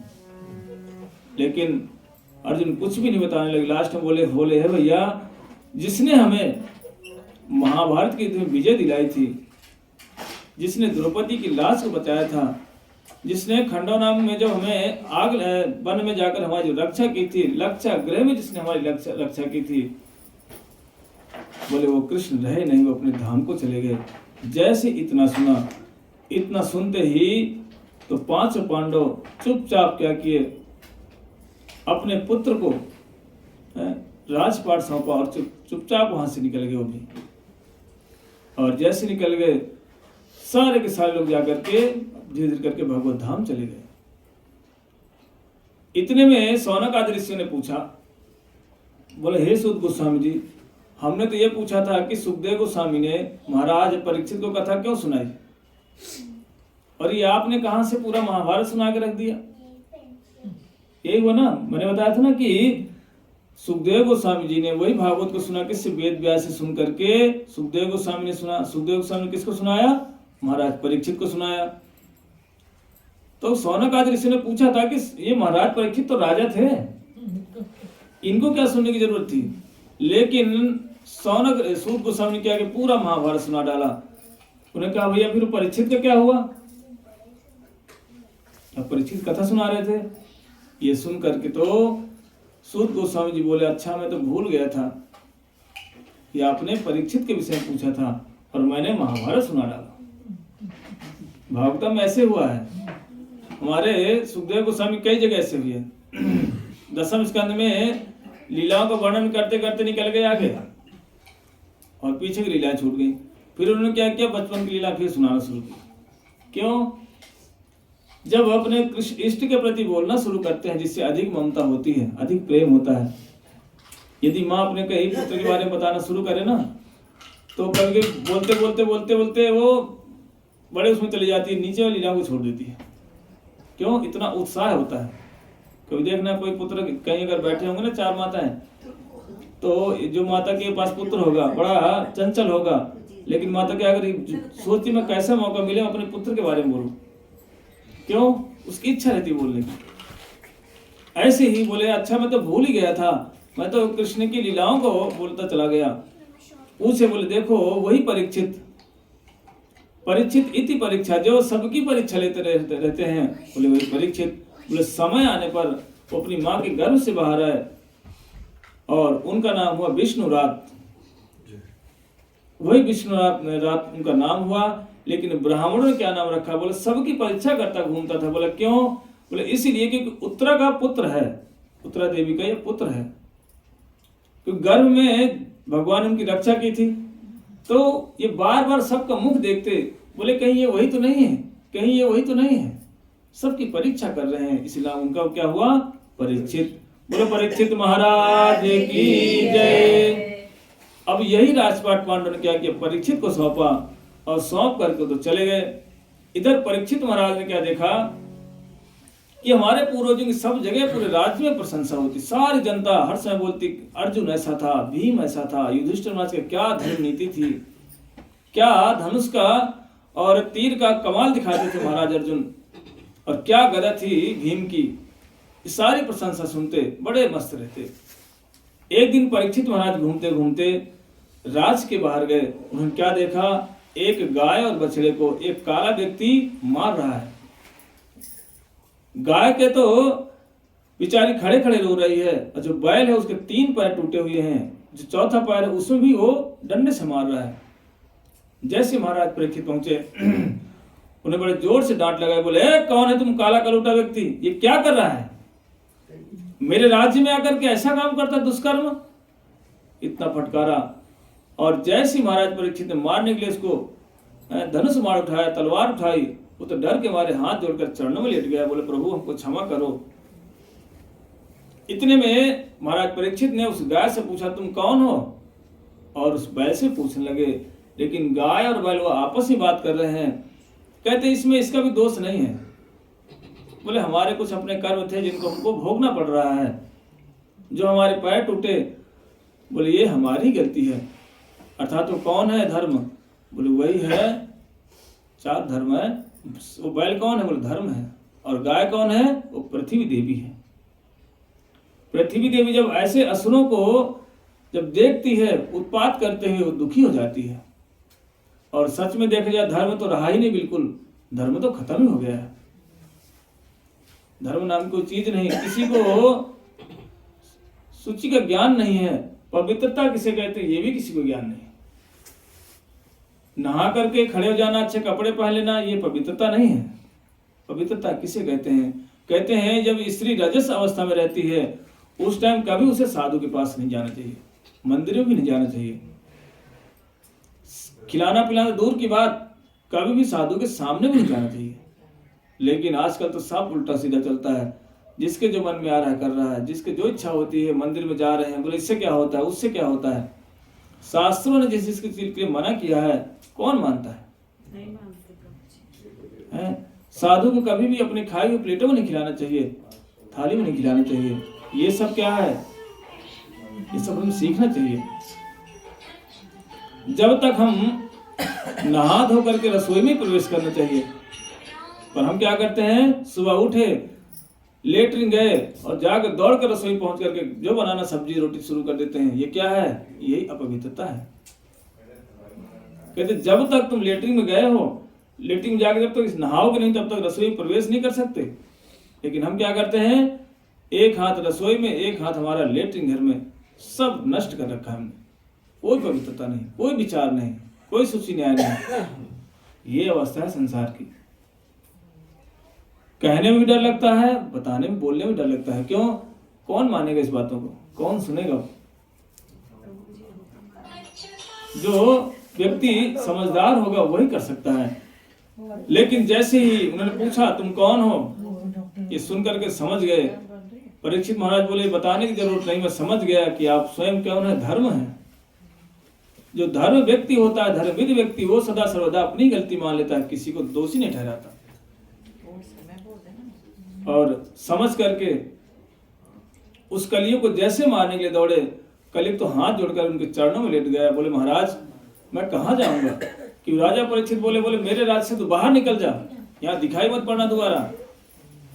लेकिन कलियुग बोला प्रभु पूरी पृथ्वी में तो आप ही राजा हैं, मैं कहाँ जाऊं, कहाँ जाऊंगा? मेरे पास कोई स्थान नहीं रहने के लिए, मैं शरणागत हूँ आपके, मुझे कहीं रहने का स्थान दे दो। राजा थे जो शरणागत व्यक्ति को कभी राजा मारते नहीं हैं। तुरंत बोले ठीक है मैं तुम्हें स्थान देता हूँ। बोले 4 जगह स्थान दे दिया। बोला अभ्यर्थिस्तदा स्थानादिकलये ददौ दूतं पानं स्त्रियं सूना यत्र धर्मस्य चतुर्विधः। 4 स्थान दे दिए। बोले कौन कौन से? बोले जहां पर जुआ खेला जाएगा वहां पर रहना। बोले जहां पर कसाई घर हो, बोले वहां जाकर रहना। बोले जहां पर लोग ताश के पत्ते खेले या शराब पिए, बोले वहां पर जाकर रहना। और एक कौन सा स्थान दिया? बोले वैश्या घर जहां पर लोग चले, बोले वहां कलियुग तू वास कर। 4 स्थान दे दिए। कलियुग बोला महाराज जैसा मेरा गुण वैसे आपने रहने के स्थान दे दिए, कोई बढ़िया स्थान दे दो। बोले बढ़िया स्थान नहीं है। बोले क्यों? बोले बढ़िया स्थान इसलिए नहीं कि तुम्हारे अंदर बढ़िया गुण नहीं है। कलियुग बोला महाराज मेरे अंदर एक गुण भी है। बोले कौन सा गुण है? बोले कलैर दोष निधे राजन अस्ति एको महान गुणः कीर्तनादेव कृष्णस्य मुक्त संगः परम ब्रजेत। बोले महाराज एक अच्छा गुण है मेरे अंदर। बोले क्या है? बोले कलियुग केवल नाम आधारा, कलियुग केवल नाम आधारा, कलियुग केवल नाम आधारा, कलियुग केवल नाम आधारा।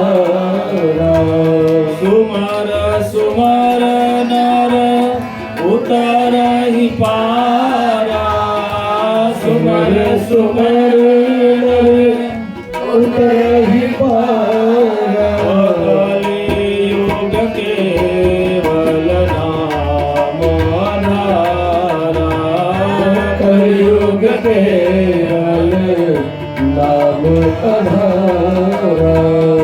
इस तरह से बोल करके बोला देखो महाराज एक गुण मेरे बड़ा अच्छा गुण है। बोले वो कौन सा गुण है? बोले कलियुग में कोई भगवान का नाम करे तो सहज ही भगवत प्राप्ति हो जाती है। बात कर लो कौन है परेशान कर रहा?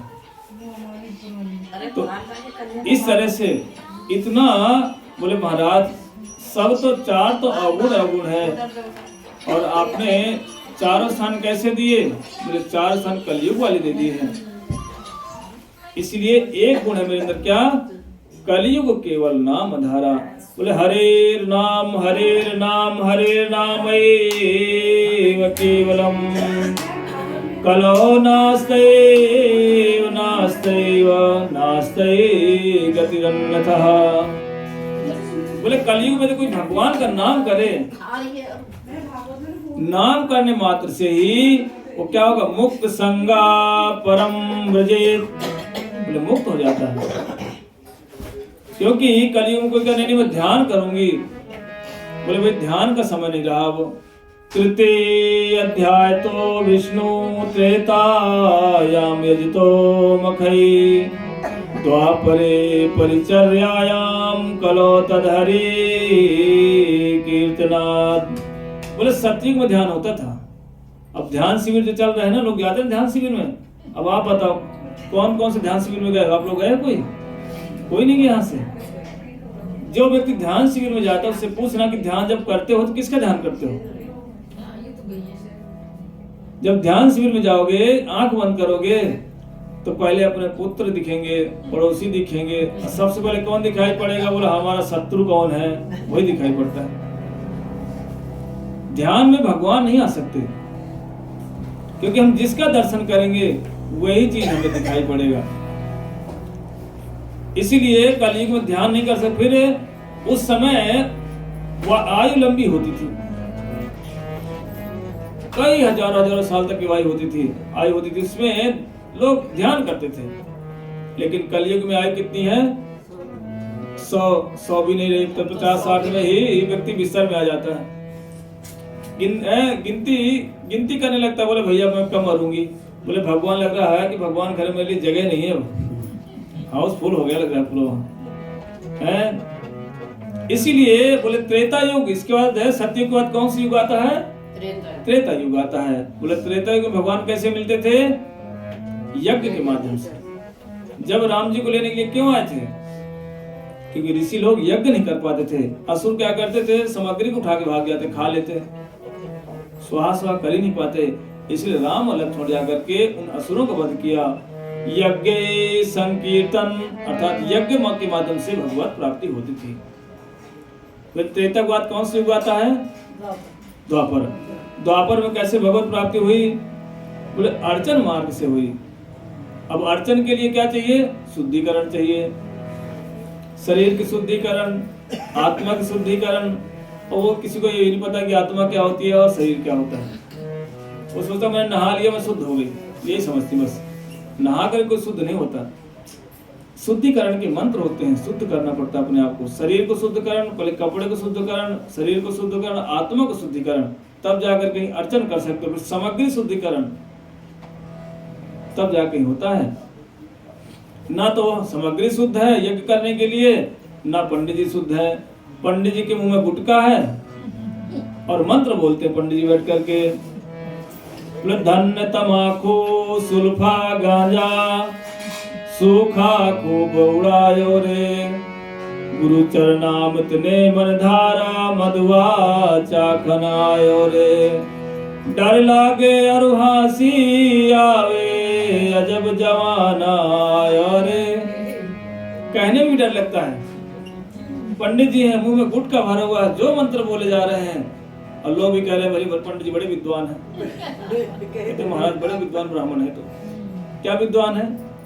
जिनको यही ज्ञान नहीं हुआ कि मंत्र शुचिकरण करके, शुद्धिकरण करके मुंह को फिर बोले जाते हैं, उससे मंत्र बोलने का ज्ञान नहीं है। कैसा ब्राह्मण? बोले ब्रह्म जानति इति ब्राह्मणा, जो भगवत को जाने बोले वही तो ब्राह्मण है। हमारे प्रहलाद महाराज स्वयं कहते हैं, बोले विप्राद द्विषण गुणयुताद अरविंद नाव पादारविंद विमुखात् सपचम वरिष्ठम मन्ने तदर्पित मन वचने हितार्थ प्राणम पुनादुषा कुलम नत भूरि मानः। बोले विप्राद जो ब्राह्मण होता है 12 गुणों से युक्त हो, यदि अरविंद नाभ अर्थात भगवान के शरणागत नहीं है, कहते वो ब्राह्मण का जीवन ही बेकार है। कहते स्वपचम वरिष्ठम, स्वपच में होता है चांडाल। जो निम्न जाति के व्यक्ति यदि भगवत शरणागत है तो ब्राह्मण से सर्वश्रेष्ठ है। वो थी ना जब राम जी के पास कौन थी? सबरी। सबरी कौन थी? भीलनी जाति की, नीच जाति की। ब्राह्मण क्या बोलते हैं? जब राम जी आएंगे तो हमारे आश्रम में आएंगे। बोले इसके पास थोड़ी चले जाएंगे, हम जाति के ब्राह्मण हैं, वेदांती ब्राह्मण हैं। लेकिन जब राम जी कहाँ गए, जब राम जी को सामने साथ देखा, सारे ब्राह्मण बोले अब हमारे आश्रम में आएंगे, हमारे आश्रम में। लेकिन राम जी कहाँ गए, सबरी के पास चले गए। जैसे ही ब्राह्मणों के पास भी आए थे राम जी, और ब्राह्मण ने एक शिकायत लगाया, बोले प्रभु राम जी बोले जिस दिन से सबरी ने इस कुएं में स्पर्श किया था उस दिन से इसमें कीड़े पड़ गए थे, इसलिए हे राम जी आप अपने चरण स्पर्श करा दो, हमारा ये कुआं ठीक हो जाए, इसके कीड़े मर जाएं, हम इसका पानी पी सकें। राम जी क्या बोले, बोले ये जिस सबरी के कह रहे हो ना, के नाम लगा रहे हो ना आप, किसके कारण से कीड़े पड़े हैं, बोले यही सबरी आएगी, उसी के चरण स्पर्श से ये पवित्र हो जाएगा। और राम जी ने जो बुलाया सबरी को और उसके चरण को वहां पर धुलाया, और वो कुआं क्या हुआ, एकदम निर्मल हो गया। सोचो, जाति की बात नहीं है, बात भक्ति की, हृदय में क्या है आपके। तो बताओ, खा लिया गुटखा, उससे तुम मंत्र बुलवाओगे, चाय पी रहा साधु, उससे कथा सुनते हो। साधु यदि सिर पर लंबे लंबे क्या बोलते हैं उसको, कौन से कपड़े, शेरवानी पहनकर कथा बोले, कैसा भाई, सुनने वाले लोग कैसे, बोलने वाले कैसे। ऐसी अवस्था के भैया कथावाचक।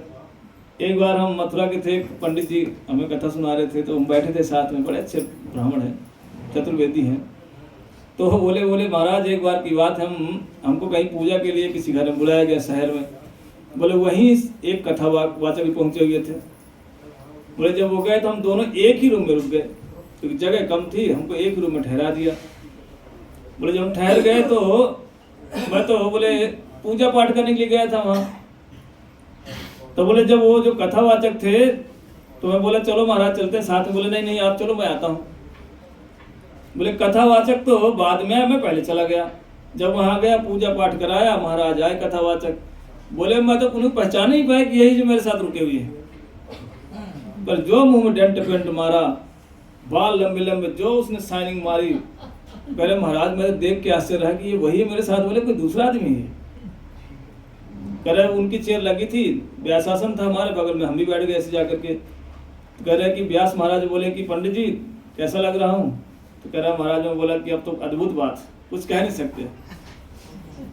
तो यदि कथावाचक ऐसी अवस्था में कथा करे तो क्या लोग सुनते हैं, क्या वो कथा कहेगा। चाय पिए, गुटखा खाए, पान खाए, भैया मामला बड़ा गड़बड़ है। डर लागे और हंसी आवे, अजब जवान आए, अरे क्या बोले किसी को। ऐसी अवस्था में कथा सुनोगे कोई फायदा नहीं। पैसा जा सकता है आपका, पैसा ले सकता है, क्योंकि उसका उद्देश्य ही है आपसे जेब से पैसा निकालना। कहते हैं ऐसे लोग क्यों मिलते हैं, कहीं ना कहीं हमारा पूर्व जन्म में दुष्कर्म हुआ था, गलत संग हुआ था, उसके कारण से हमें ऐसे लोगों की कथा सुनने को हमें अवसर मिलता है। कथा तो भाई वैराग्य दिखाती है। यदि कथा कहने वाले के अंदर वैराग्य नहीं है, वो शेरवानी पहने और वो ऐसे अंगूठियां पहने सोने की, तो भैया कैसे कथा कहेगा वो, कैसे लोग सुनने वाले, ये भगवान ही जाने। कैसा कथा क्या कराती है, वैराग्य कराती है। नेह यत् कर्म धर्माय न विरागाय कल्पते, न तीर्थ पद सेवाय जीवनपि मृतो हि सह। कहते हैं यदि हमने कथा सुना और हमारा वैराग्य नहीं हुआ, और वैराग्य यदि संसार से छोड़ करके भगवान के चरणों की आसक्ति नहीं हुई, कहते मृतो हि सह, वो जीते जी कैसे मृत के समान है। बोले भगवत भक्ति हीनस्य जाति सास जपस्तपः, अप्राणस्य देहस्य मंडनम लोकरंजनम। कहते मरे हुए व्यक्ति को सजाओ तो कहते एक बार लोक रंजन है, उससे कुछ लाभ होने वाला नहीं है। इसलिए भैया थोड़ा सा शिक्षित व्यक्ति हो, विचार किया करो किससे कथा सुनना चाहिए, किससे नहीं सुनना चाहिए। पर हम लोग क्या करते हैं, बोले भैया ये गुरुजी बड़े अच्छे लग रहे हैं देखने में। बोले क्यों, डेंट पेंट लगा रखा है? डेंट में डोले अच्छे लगते हैं? उनकी मांग कीमत बढ़ जाती है। मत बढ़ जाती, फिर लोग कैसे सोचते अरे यार मेरा नंबर आ जाएगा और फोटो खिंचा लूं उनके साथ में। बोले ये गुरुजी इतने बढ़िया इस पे लगा रखे, बोले लंबे लंबे बाल हैं। बोले ये कौन है? बोले सुखदेव गोस्वामी है। पर सुखदेव गोस्वामी तो नंगे धड़ंग भी थे, अलच्छे लिंगो, तो नंगे धड़ंग थे। उनको स्त्री पुरुष का ज्ञान नहीं था, पर हमारे व्यास जी को स्त्री पुरुष का भी ज्ञान है कि ये वाली जो है मेरे साथ फोटो खिंचाएगी तो बड़ा मेरी एक क्रेज बढ़ जाएगी। ऐसी स्थिति है और लोग बड़े भाव से कथा सुनते हैं। क्या कथा सुनेंगे? उससे हमारा कल्याण नहीं होने वाला, मनोरंजन होगा बस। कर्ण रसायन कथा, बोले कानों को आनंद आएगा बस, आंखों को अच्छा लगेगा देखने में, लेकिन आत्मा में प्रवेश नहीं करेगी कथा। मनोरंजन का साधन बन गई कथा। कथाएं मनोरंजन का साधन नहीं होना चाहिए, कथाएं तो आत्म कल्याण के लिए हैं। इसलिए कहते हैं कि कलयुग केवल नाम आधारा। भगवान बता रहे हैं कि देखो कलयुग में एक सबसे श्रेष्ठ गुण क्या? नाम आधारा। और जैसे ही महाराज कलयुग उनके चरणों प्रार्थना की, उनको 4 स्थान दे दिए। कलयुग बोला महाराज एक बढ़िया वाला रूम दे दो। बोले सब जो रूम 4 आपने दिए सब गड़बड़ रूम है, एक भी मेरे अंदर गुण है तो एक अच्छा वाला रूम दे दो। बोले पुनस्य याच मानायात जातरो मदात प्रभो ततो अनितम मदम कामम रजो वैरांच पंचमम। बोले कलयुग को 5वां स्थान भी दिया। बोले कहाँ पर? गोल्ड में दे दिया, सोने में दे दिया। बोले जाओ कलयुग तुम कहाँ रहो? बोले सोने में वास करो। तो बोले कौन से सोने में? बोले जो मेहनत से कमाई हुआ पैसा, उससे जो सोना बनाते हैं, सोना मतलब गोल्ड पहनते हैं, उसमें कलयुग नहीं वास करता। जो व्यक्ति बदमाशी से काम करता है, चोरी करके पहनता है, कई बार हम भागवत कथा में गए, लोग चुपन में जाने चोर कहाँ से आ जाते हैं, उनका गले का हार लेके भाग जाते हैं। अभी हम नोएडा में आए थे अशोक नगर में कथा करने, कम से कम हजारों की जनसंख्या थी वहाँ इतनी जनसंख्या थी। चौथे दिन की बात थी, जन्माष्टमी वाले दिन। ना जाने कहाँ से कोई आया, 2-3 माताओं के जिस 8-9 लाख का सोना लेके चले गए। एक का तो 8 लाख का, एक का पता नहीं 4-5 लाख मार गए। तो कथा में सोना पहनने की क्या जरूरत है? घर में से नहीं पंडाल से, से पहन के आती है। क्योंकि एक तो जिसने कथा करवाया उनके घर में, अरे वीडियो है मेरे पास यूट्यूब पे है, तो वो लोग पूरा सोना पहन के, जबकि अनाउंसमेंट करता रहा हमने कि जनता बहुत यहाँ पर आ रही है, भाई थोड़ा ध्यान देना। खड़ा करने से पहले बोला जन्माष्टमी है, जनता बहुत है, अनलिमिटेड जनता थी, कंट्रोल से बाहर हो गया था। मैं खुद व्यास आसन में बैठा था, पूरा पसीने भीग गया, पंखा चल रहा है, कोई फर्क नहीं पड़ रहा। ये नोएडा में अशोक नगर, न्यू अशोक नगर। और एक सोनार की माता जी थी, वो भी पहन के खूब आई सोना। हाँ वो सुना रहे थे वो लोग। वो भी उसके घर में था, दुकान थी, वो पहन के आ गई। अब जैसे खड़ी यहाँ तक ऐसी अवस्था कि एक दूसरे चिपक के खड़े थे, कोई हट भी नहीं सकते थे।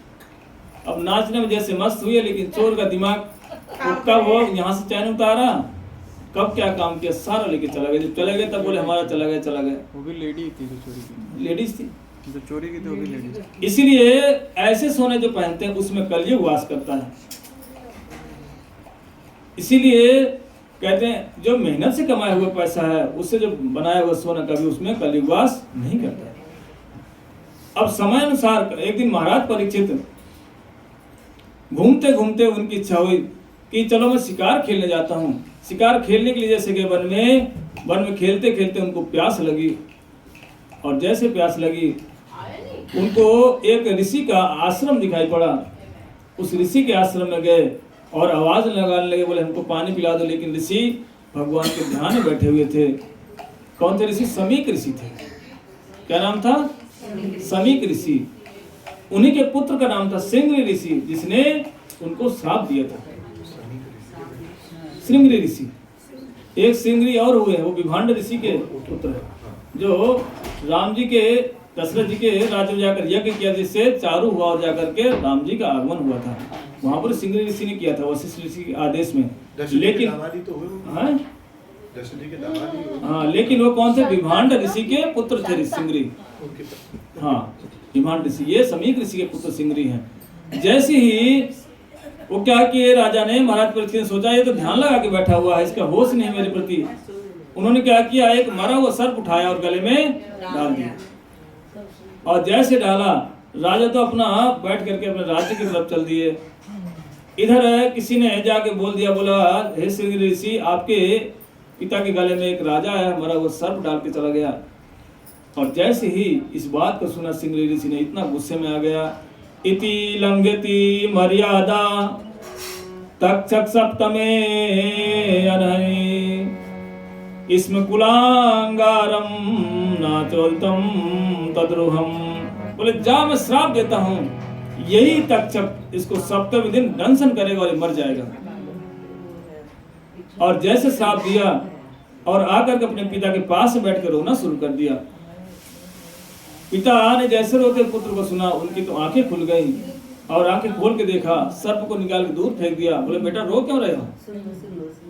बोले इसलिए रो रहा हूँ कि पिताजी आपके गले में राजा ने एक हमारा वो सर्प डाल दिया था, इसलिए रो रहा हूँ। इस बात को सुन करके उन्होंने समीक ऋषि ने पूछा, बोला कि कहीं कुछ आपने कुछ बोला तो नहीं उनको? बोले हाँ, मैं इनको श्राप दे दिया है, सप्तम दिन में इसको यही सांप इसको काटेगा और मर जाएगा। जैसे ही समीक ऋषि ने ध्यान लगा के देखा, बोले हे राम राम, तूने ऐसे राजा को श्राप दे दिया? ये राजा कोई साधारण नहीं, ये भगवान का भक्त है। कई लोग बोलते हैं कि इसलिए राजा की मति खराब हुई क्योंकि उसके सिर पर सोने का मुकुट था, ऐसे कहा जाता है। और ये जो आए थे कथावाचक तो ये बोल गए थे, यही ये बोल गए ना। यही तो कौन समझाएगा संसार में लोगों को? जब तक शास्त्र में प्रवेश नहीं करोगे ये कथाएं समझने वाली नहीं है। हमारे गोस्वामी लोग उसमें टीका लिखते हैं, सबके सभी बोलते हैं, एक नहीं सभी बोलते हैं कि सिर में मुकुट पहन रखा था, इसलिए उनकी बुद्धि खराब हो गई, मति भ्रम हो गई, कली का वास हो गया। आपको लगता है कि जिसने राजा है वो और भगवान का घर में जिन्हें भगवान ने दर्शन दिया, क्या उसकी मति कहीं खराब हो सकती है? एक साधु साधारण रूप से भगवान का भजन करता है, उसकी मति एकदम फर्स्ट क्लास की रहती, खराब नहीं होती। जिसने भगवान ने आकर उनको आलिंगन किया, उनकी रक्षा करके उनकी मति खराब हो सकती है। और फिर दूसरी बात, श्राप लगने के बाद पाप होता है, पाप लगने के बाद क्या होता है? व्यक्ति कहाँ जाता है? नरक चला जाता है। गति उसकी क्या होती है? नरकगामी हो जाता है। लेकिन वो नरकगामी हुए क्या? कहते हैं इससे बहुत सारे कारण थे। इसमें हमारे गोस्वामी जी लिखते हैं कि ये जो कारण फंसा, बहुत सारे कारण थे, लेकिन मैं 4-5 आपको कारण बता देता हूँ। पहला कारण क्या था कि महाराज परीक्षित भगवान के सबसे प्रिय भक्त थे। महाराज परीक्षित को बुलाना था अपने पास, ये कारण था। दूसरा कारण क्या था? भागवतम को प्रकाशित करवाना था, ये भी एक कारण था। ये सुन लेना, एक कथावाचक को बताएगा नहीं जल्दी, क्योंकि आंखें फोड़नी पड़ती हैं, कान को लगाना पड़ता है, साधु के मुख से सुनना पड़ता है, तब जाके होता है। कौन कौन से मैंने कारण होता है? भगवान के प्रिय थे, भगवान के प्रिय थे, भगवान अपने धाम बुलाना चाहते थे, पहला कारण। भागवत को प्रकाशित। दूसरा कारण था भागवतम को प्रकाशित करवाना था, ये दूसरा कारण था। तीसरा कारण क्या था? जो संसार में विषय भोग कर रहे हैं जीव, उनके उद्धार के लिए ये भागवतम आएगी तो लोग सुनेंगे तो उनका कल्याण होगा, ये भी कारण था। बोले चौथा कारण क्या था? बोले चौथा कारण यह था, जो भगवान के भक्त हैं, जो रसिक भक्त हैं, जिनको लगता है ठाकुर की मैं और अंदर कथाएं सुने, मैं ब्रज की कथाओं को सुनूं, इसलिए भगवान ने क्या किया? भागवतम को प्रकाशित किया। कौन सा? 10वां स्कंद, जिसको रसिक भक्त वैष्णव लोग सुनते हैं और हृदय में उनके बड़ा आह्लाद होता है, बड़ा आनंद होता है। ये भी कारण था कि भक्त लोग सुनेंगे उनको आनंद होगा, सब कारण है। लोग बोलते नहीं उसने तो मुकुट पहना था, मुकुट पहना, सोने का मुकुट, इसके कारण से कलयुग बैठ गया, उसकी बुद्धि भ्रमित हो गई। मैं तो कहता हूँ कि उसकी बुद्धि भ्रमित नहीं हुई, उसकी बुद्धि भ्रमित है जो बोल रहा है। उससे के समझ नहीं आ रहा कि मैं क्या बोलूं क्या ना बोलूं। क्यों? क्योंकि उनका क्या उद्देश्य है? उनका धन कमाना उद्देश्य है कथा के माध्यम से, इसीलिए वो कथा करते हैं।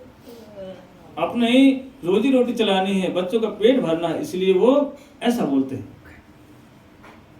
ये सारे गोस्वामी की टीका है।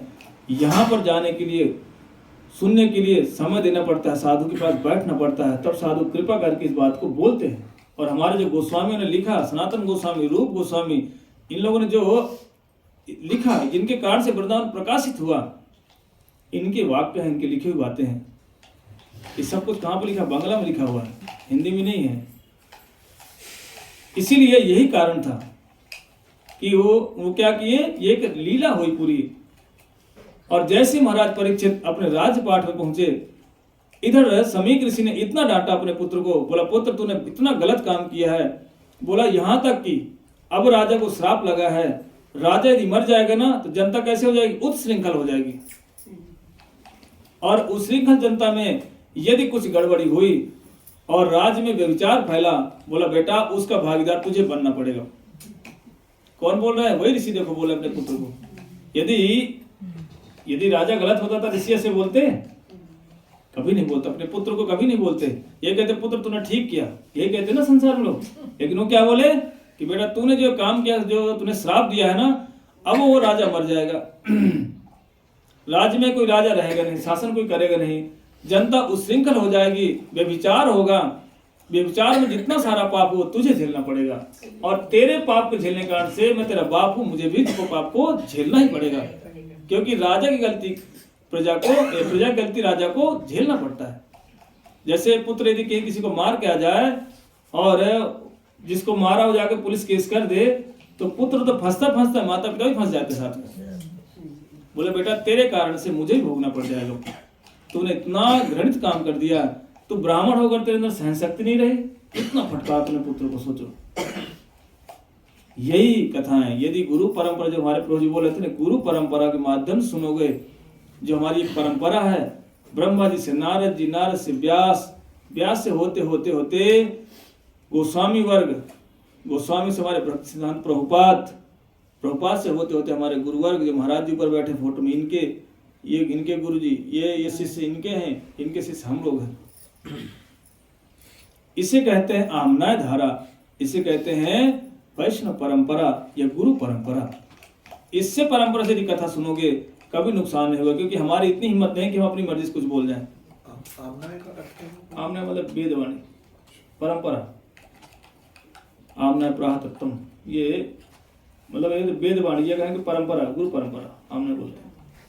इसके माध्यम से यदि कथा सुनोगे कभी भी गलत नहीं बोल सकता व्यक्ति, क्योंकि ये जो कथा जा रही ना, ये सब लोग सुनते हैं।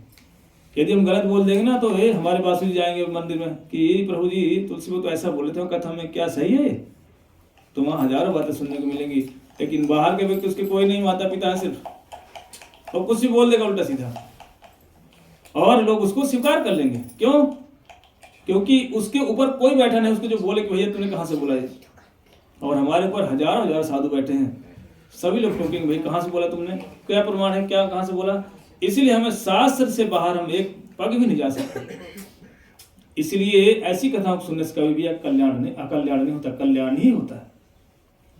हमारे देखना भांडीर वट है, भांडीर वट में एक नहीं मानसरोवर, हम गुरुदेव के साथ कार्तिक में परिक्रमा करते करते मानसरोवर गए, तो गोविंद महाराज हमारे महाराज जी हैं, गुरुदेव हमारे बैठे थे, तो एक छोटा सा बच्चा आया, बोला कि महाराज जी मैं यहाँ कथा सुनाऊंगा। तो गुरु जी बोले सुनाओ। हम भी बैठे थे गुरुदेव के साथ ही, हमारे गुरु जी बैठे साथ हैं। तो आके बोला पता है राधा रानी क्या महिमा है? तो बोले सुना क्या महिमा है? बोले राधा रानी मान करके जब आई, और मान करके वृंदावन से सेवा कुंज से मान करते करते जब यहाँ मानसरोवर में आई, तो रोते रोते बोले धरती में घुस गई राधा रानी। बोले घुसते उसका इतना सिर दिखाई पड़ रहा है बस। तो मैंने कहा ये प्रमाण है कहीं पे दिखाई पड़ा? बोला हाँ चलो मैं दिखाता हूँ। दिखाया तो एक गिरिराज जी की शिला में राधा रानी को बना रखा है, आधा शिला घुसेड़ दिया पृथ्वी में, आधा इतना चेहरा दिखाई पड़ा, देखो ये प्रमाण है। तो मैंने कहा कि इसके पहले गुरुदेव से हमने पूछा, मैंने गुरुदेव इसके पहले चित्र लगा रहता था यहाँ पर। मैंने कहा हम भी कितने सालों से देख रहे हैं, लेकिन ये पत्थर घुसेड़ दिया आधा और आधा निकाल रखा। मैं कह रहा राधा रानी पृथ्वी में समा गई। तो मैंने कहा भाई ये लाला तुझे किसने बताया ये? बोला मेरे दादाजी सुनाते हैं। मगर लो, हम आज कम से कम 10-15 साल हम भी आ रहे हैं, सुन रहे हैं। तो हम जब यहाँ पर आए तो ऐसा देखा, लेकिन इन्होंने क्या किया, गायब कर दिया बीच में से। और क्या दिखा रहे हैं? एक आश्चर्यचकित घटना दिखाएंगे ना लोगों को, इससे पैसा आता है। सोचो ऐसे होती क्यों? उनके ऊपर का कोई नहीं है, उनका अपना निजी मंदिर है, कुछ भी करे, किसी को गाड़े किसी को उखाड़े। सही कहते हो, कमाना है, पैसा कमाना है। और हमारा उद्देश्य क्या है? गौड़ीय परंपरा जो हमारी एक परंपरा है, उसका मात्र एक ही उद्देश्य है कि हर जीव का कल्याण हो, हर जीव भगवान का भजन करे। एक बार यही उद्देश्य लेकर हम भी यहाँ पर आए हैं। ये उद्देश्य लेके नहीं आए कि हम जाके वहाँ अपनी ख्याति कमाएंगे, लोग हमें सोसाइटी वाले जानेंगे। हमें किसी को जनाना नहीं है, हम एक ठाकुर जी को जनाने के लिए आए हैं कि भाई जो संसार में उल्टे सीधे जो तुम इन्वेस्ट कर रहे हो, लोगों किसी से कुछ बोले और किसी ने किसी तुम्हारा अगर पैसा आके छीन के चला जा रहा है, कह रहा मैं इतने में कर दूंगा। आज मेरे पास फोन है भागवतम के लिए, हमारे बासुप्रो ने किसी को दिया था, यहीं नोएडा में कोई माता जी है जोशी कोई है ना, हाँ, उनका फोन है, बोला कितना खर्चा आएगा भागवतम में। मैंने कहा भाई हमारा कोई, बोले आपका क्या रेट है? नहीं सही बोला उन्होंने, सही बोला, ऐसे ही चल रहा है, ऐसे चल रहा है ना। बोला आपका क्या रेट है? मैंने कहा आप हमें कितना रेट दे सकती बताओ। हालांकि उनका पूछना गलत नहीं था, क्योंकि संसार में चल रहा है, रेट वाली बात है। कितना खर्चा होगा? नहीं, खर्चा तो अलग चीज है। खर्चा उन्होंने पूछा, मैंने बता दिया इतना खर्चा होगा, पर उनका बोला कि आपका क्या रेट है मेरा, तो मैंने कहा हमारा कोई रेट नहीं। उन्होंने बहुतों से पूछ रखा होगा, नहीं लोगों ने सब किया। पहले किन्हीं से करवाती थी, मैं उनके घर में एक बच्चे का अन्नप्राशन के लिए गया था जी। तो मैंने कहा संप्रदाय विशेष कथा सुनना उत्तम होता है। तो हमारे एक गुरु भाई हैं और हमारे मठ में कोई पैसे इत्यादि की वार्ता नहीं होती कि हमें इतना दो फिर हम कथा करेंगे, ऐसा कुछ नहीं है। ना हम ये बोलते हैं जो आपको इच्छा लगे, हमारी से कोई वो नहीं है। ये तो एक जो विनम्र स्वभाव है, जैसे हमारे भारतीय सभ्यता के अनुसार तो कल को किसी का नाती पोती भी आए तो उसके हाथ में 150 रुपए रखे जाते हैं, एक ये स्वभाव है, वो अलग बात है। परंतु हमारा भागवत बेचना हम सोच नहीं सकते, इनको नींद उड़ जाएगी, ये तो बिक रही है। ऐसे ही एक मथुरा में हमारे वक्ता है बसंतराज, तो वो कहते हैं अब वक्ता नहीं बचे, अब बक्ता बचे हैं, बक्ता वो बक रहे हैं, केवल वो कथा नहीं वाचन कर रहे हैं। श्रीमद् भागवत महापुराण की जय। देखो ये चर्चा मत करो, नहीं तो पता चलेगा कि भागवत जगह यही चर्चा आ जाएंगी। हमने प्रसंग वास्ते बोल दिया, हमारे कोई बोलने का मेन वो नहीं है। लोग सुनने को भी राजी हैं, बिल्कुल सुनने को राजी। ऐसे लोग क्यों? उनके संस्कार ही ठीक नहीं है, बस सब सीधे हम ये जानते हैं। कमी वक्ता में नहीं है, कमी अपने में है। क्योंकि हमें ऐसे लोग क्यों पसंद आ रहे हैं? क्योंकि पूर्व जन्मों में हमारे संस्कार ऐसे लोग ही हैं, ऐसे संस्कार हमें पले हुए हैं। फिर हम क्या सुनना चाहते हैं? ये सुनना चाहिए, सच में हमें हकीकत चीजें। अब जैसे हमारी ये यहाँ सुमन दीदी रहती है, सुना दो समाप्त हो जाए सब कुछ। बोलो श्रीमती राधा रानी की जय। जय जय श्री राधे। एक मिनट रुकना। इस तरह से थोड़ा प्रसंग आगे बढ़ाते हैं, क्योंकि ये तो प्रसंग आगे हमारा। इसीलिए जैसे ही राजा वहां पर पहुंचे, पहुंच करके उस राजा ने जाकर के समीक ऋषि ने अपने एक शिष्य भेजा, बोला जाओ राजा को जो जानकारी दे दो, ये बड़ा गलत मेरे पुत्र ने काम कर दिया, ठीक नहीं किया मेरे पुत्र ने। इतना गुस्सा हुई अपने पुत्र पर, बोले कि बेटा तू मेरा पुत्र के लायक नहीं है, तू मेरे पुत्र के लायक नहीं है, तुझे अंदर सहन शक्ति नहीं रही, ब्राह्मण होकर कैसे काम करता है। और जाकर शिष्य जैसे जाकर बताया, बोला हे राजन, हमारे गुरुजी ने हमें भेजा है, आपको 7वें दिन सर्प दंशन करेगा। जैसे इस बात को सुना महाराज परीक्षित इतने प्रसन्न हो गए, बोले उस ऋषि का बड़ा बड़ा धन्यवाद, मैं तो राजा हूँ, राजपाट में मस्त था, मुझे होश नहीं था मैं भगवान का भजन भी करूं, लेकिन बड़ी कृपा संत की, उन्होंने तुरंत अपना राजपाट अपने पुत्र जन्मेजय को दिया महाराज परीक्षित ने। और जाकर कहा गंगा के तट पर पहुंच गए। जैसे गंगा के तट पर पहुंचे, बहुत सारे ऋषि वहां बैठे थे। सारे ऋषियों से पूछने वाले, बोले म्रियमाणम किम कर्तव्यम, बोले मरने वाले व्यक्ति को क्या करना चाहिए। तो वहां ऋषि बोले योग का ध्यान करो, योग करो आंख बंद करके। कोई बोला नहीं नहीं नहीं ब्रह्म का ध्यान करो, कोई बोले नहीं नहीं एक यज्ञ करो। महाराज परीक्षित विचार करने लगे, बोले भैया एक भाषा कोई नहीं बोला है, सब अलग अलग अपना अपना मत बता रहे हैं। बोले ये ठीक नहीं, ये शास्त्र प्रमाणिक कोई बातें नहीं कर रहे हैं। और जैसे इतने में घूमते घामते कौन पहुंचे, बोले सुखदेव गोस्वामी। जा रहे हैं कहां पर? गंगा के तट पर। बच्चे लोग और माताएं, कुछ लड़कियां बोलती अरे नंगा बाबा आ गए, नंगा बाबा, क्योंकि वेद व्यास जी के बाल बड़े बड़े और नंग धड़ंग चले जा रहे हैं। उनको कोई होश ही नहीं, कोई होश नहीं, उनको ये नहीं पता कौन स्त्री कौन पुरुष। और जैसे घूमते घामते वहां पर पहुंचे और जाकर के सबने क्या देखा कि जब महाराज सुखदेव गोस्वामी पहुंचे तो जाकर देखा कि जो राजा है हमारे, सारे साधु लोग खड़े हो गए, जो स्तुतियां करने लगे। बोले भैया महाराज परीक्षित ने विचार किया, बोला ये नंगा धड़ंग जो बालक है 16 साल की उम्र, लेकिन बड़े बड़े दाढ़ी वाले भी खड़े हो गए इसके लिए। बोले इसका मतलब लग रहा है कोई बड़ा साधु है ये। तो महाराज परीक्षित भी खड़े हो गए और जाकर क्या देखा, बोला कि उस चीज को क्या देखा, बोले अत्रो भगवत भगवान व्यास पुत्रो यदक्षया गामट मानो अनपेक्षया अलक्ष्य लिंगो निजलाभितुष्टो वृतस्य बालैरवधूत वेशम।